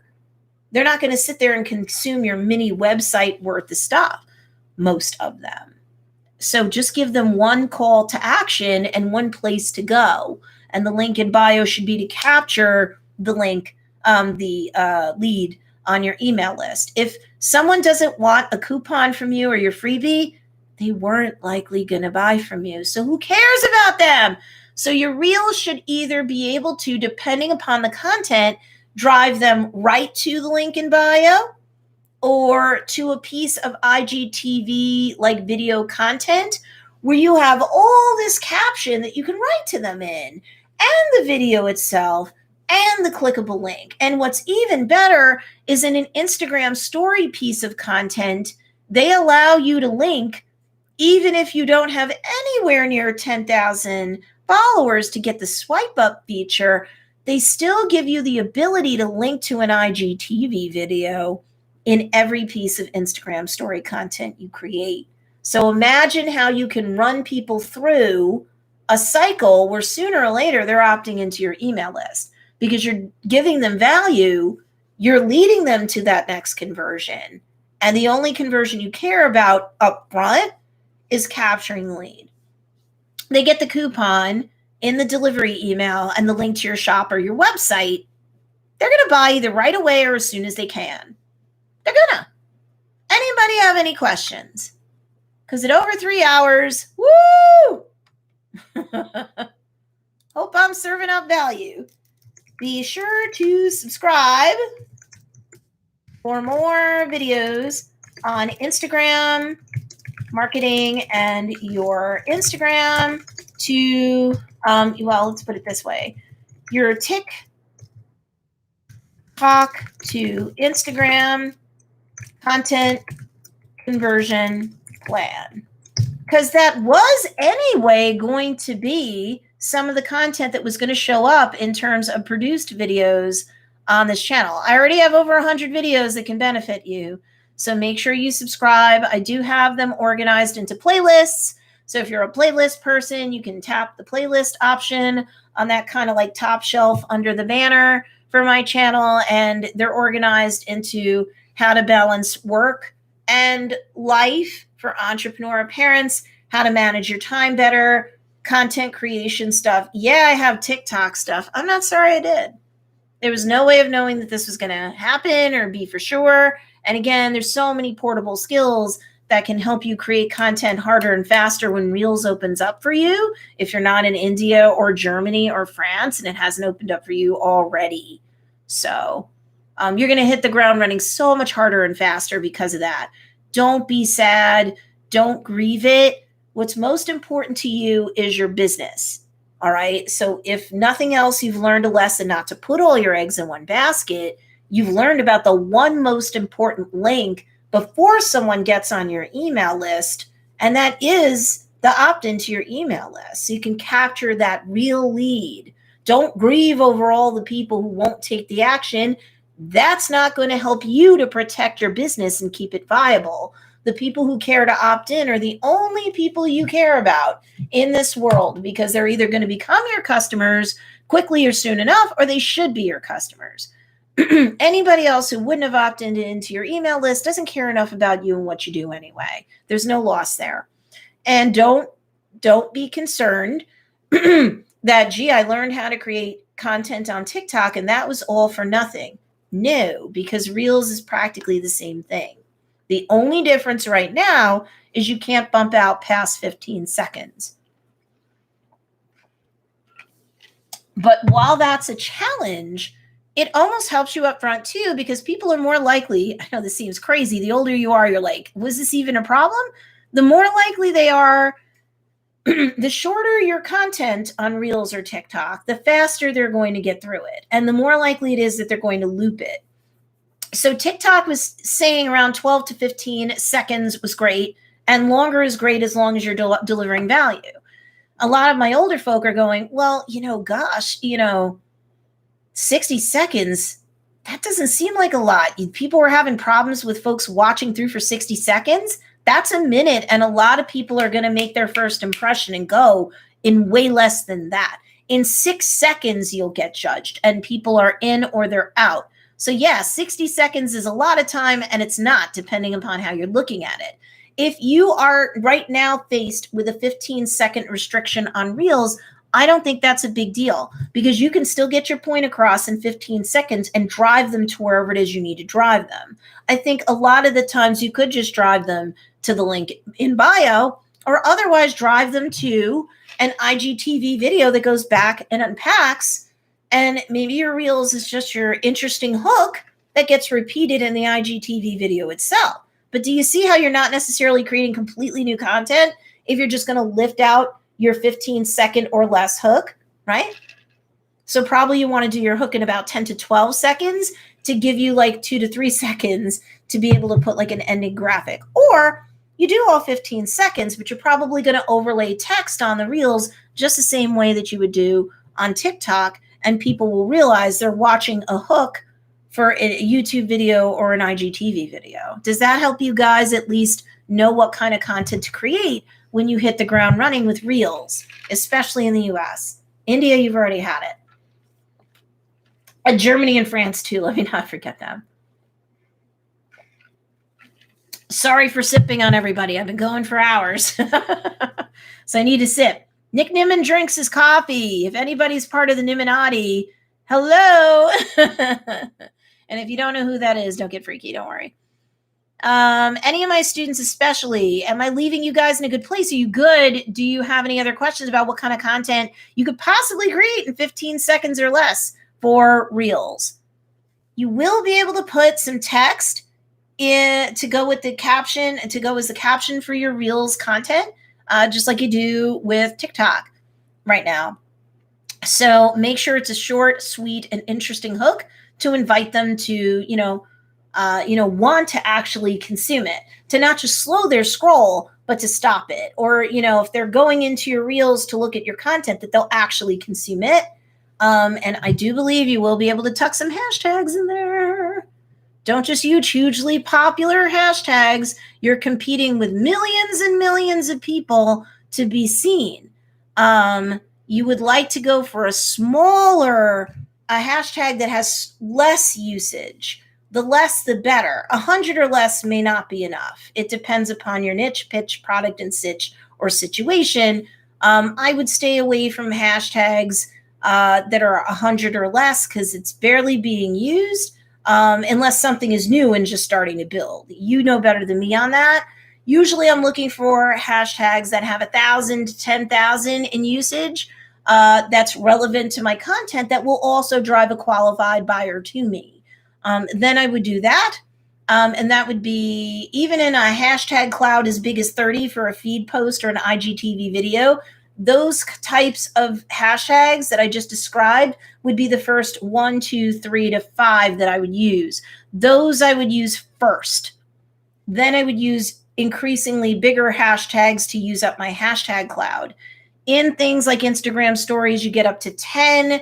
The conventional wisdom is the first 3 out of the 10 will do best with hashtags. No, it doesn't matter if you hide the hashtags in a piece of Instagram story content. That doesn't affect your reach. The data is still there for the algorithm to surface. I don't know how many hashtags you'll be able to fit in the caption of your individual pieces of Reels content. But if you can fit 1, 2, 3 in there, do it, but make sure they're ones that your qualified buyers are searching for, and make sure they're ones you can be competitive for. Steven knows. Stacey, there's an app called Parler that you might want to go check out. It's kind of like a combination of Facebook and Twitter, but without all the suppression, shadow banning, and all that nonsense. I've not heard of it. That's interesting. You should always be looking at new apps to see if any are on the rise. So Stephen brings up a good point because, back in 2016, 17, what was Musical.ly that became TikTok might not have been anything that most business owners would seriously think about marketing on. However, I have to give, 9-figure success Gary Vaynerchuk props because he's been talking about TikTok hardcore for the last year and a half leading up to around now. Gary Vaynerchuk also put out an article, it's now 2 to 3 days ago, about Instagram Reels versus TikTok. And so that's worth checking out. You can just search for it on Google. Google it up. All right. Any other questions from me on this topic? You will see videos. There's already a few videos on Instagram specifically that's coming out. It's 8 o'clock, 8:07 now, a.m. Eastern Standard Time. I got to get up my next YouTube video that, yes, would have been about marketing on Instagram. I have an Instagram series that's 30 days deep that I planned out. Yes, I would have been addressing Reels anyway. The news about that coming to the United States is definitely weeks and weeks old. They only got more concise about their timeline within the last week or so, Instagram. So I was like, I know that Reels is coming out anyway, no matter what. So I was warming people up to seeing how to market on Instagram as a marketing funnel and not just I'm throwing up content. because that's not going to work. Or if it's just a parade of products and or pitches about services, that's not going to work. So subscribe to the channel, like this video if you like it, and make sure that you're watching the Instagram marketing series that I'm going to have out. I'm probably going to have it broken up into 4 separate playlists, but they're all going to have to do with Instagram marketing. I'll just have like up to 7 in each playlist. You don't want to have like a million things in one playlist, ideally. Some people love it, and some people are like, whoa, that's too much. So I wouldn't go more than several YouTube videos in a playlist, as long as I'm giving out advice on that today. So yeah, make sure you subscribe. Yes, there are some videos on Instagram marketing. They will continue to come out, and then probably early next week will be where I start talking about, in concise videos, how to use TikTok to cross-pollinate onto Reels and your Reels content marketing plan. Because again, that is, if you're like, oh, Instagram, it's over 1 billion users, I don't know how I'm ever going to get reach. Like, is it too late for me? It wasn't too late before Reels became an option, even in India or Germany or France. But because plenty of my students had plenty of growth without that. And even if they didn't do much, if any, IGTV, they still had not just growth. No one cares about follows. You can't pay the bills with that. My people were getting conversions, sales. That's what mattered. So, and that's still what matters. So, yeah, you can definitely use Reels to get you more sales. The same way a lot of my students were using TikTok to get sales. So you definitely want to subscribe to this channel. You definitely want to consume the content I've already got. If you want to skip the TikTok videos, there's still plenty of others here. And there will be more daily YouTube videos coming out. There was a pause on my channel recently because my video editor got COVID, but thank God, after like a week plus in the hospital and another week of recuperating time, we're back to putting out daily YouTube videos. So my daily orbit shall continue.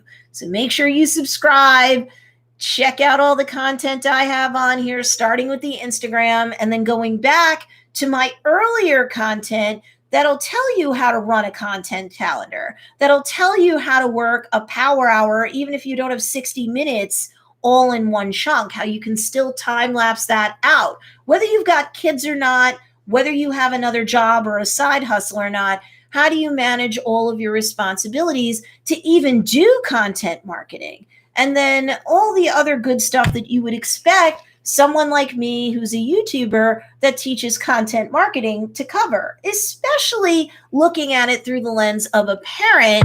Although if you're not a parent, okay, I guess it's logistically easier for you because you don't have all these little people to have to manage and all of their attention and all of their responsibilities, plus the rest of the house, spouse, worship, pets, plants, and everything else. How do you possibly market effectively if you're an adult with a busy life and you're not a kid or a super young adult who might have all sorts of time to do this stuff? My channel started off with that and then got more fine grain into content marketing. And still, I think the YouTube videos, if the TikTok videos I did on YouTube, those are still going to be useful because creating Reels is very similar to creating TikTok videos. So a lot of the stuff, even in those videos, will teach you portable skills. And then, like I said, the next 4 weeks of daily content is all about fine grain, one concept at a time, how to turn Instagram into a search engine that drives traffic into your funnel, that moves people through your marketing funnel. And yes, Reels is a part of what we're going to discuss. It was going to be anyway, so it's coming out in the next couple days anyway. But there's plenty more daily content where that comes from. All right, everybody, I got to put up that YouTube video. So why don't you all subscribe if you haven't? Thank you so much for your time here. I hope that this was helpful to you during this very transitional time, and plenty of content on here, plenty of more to come. And a lot of it's going to be Instagram focused for the next month. So have fun out there, and thank you so much. Bye.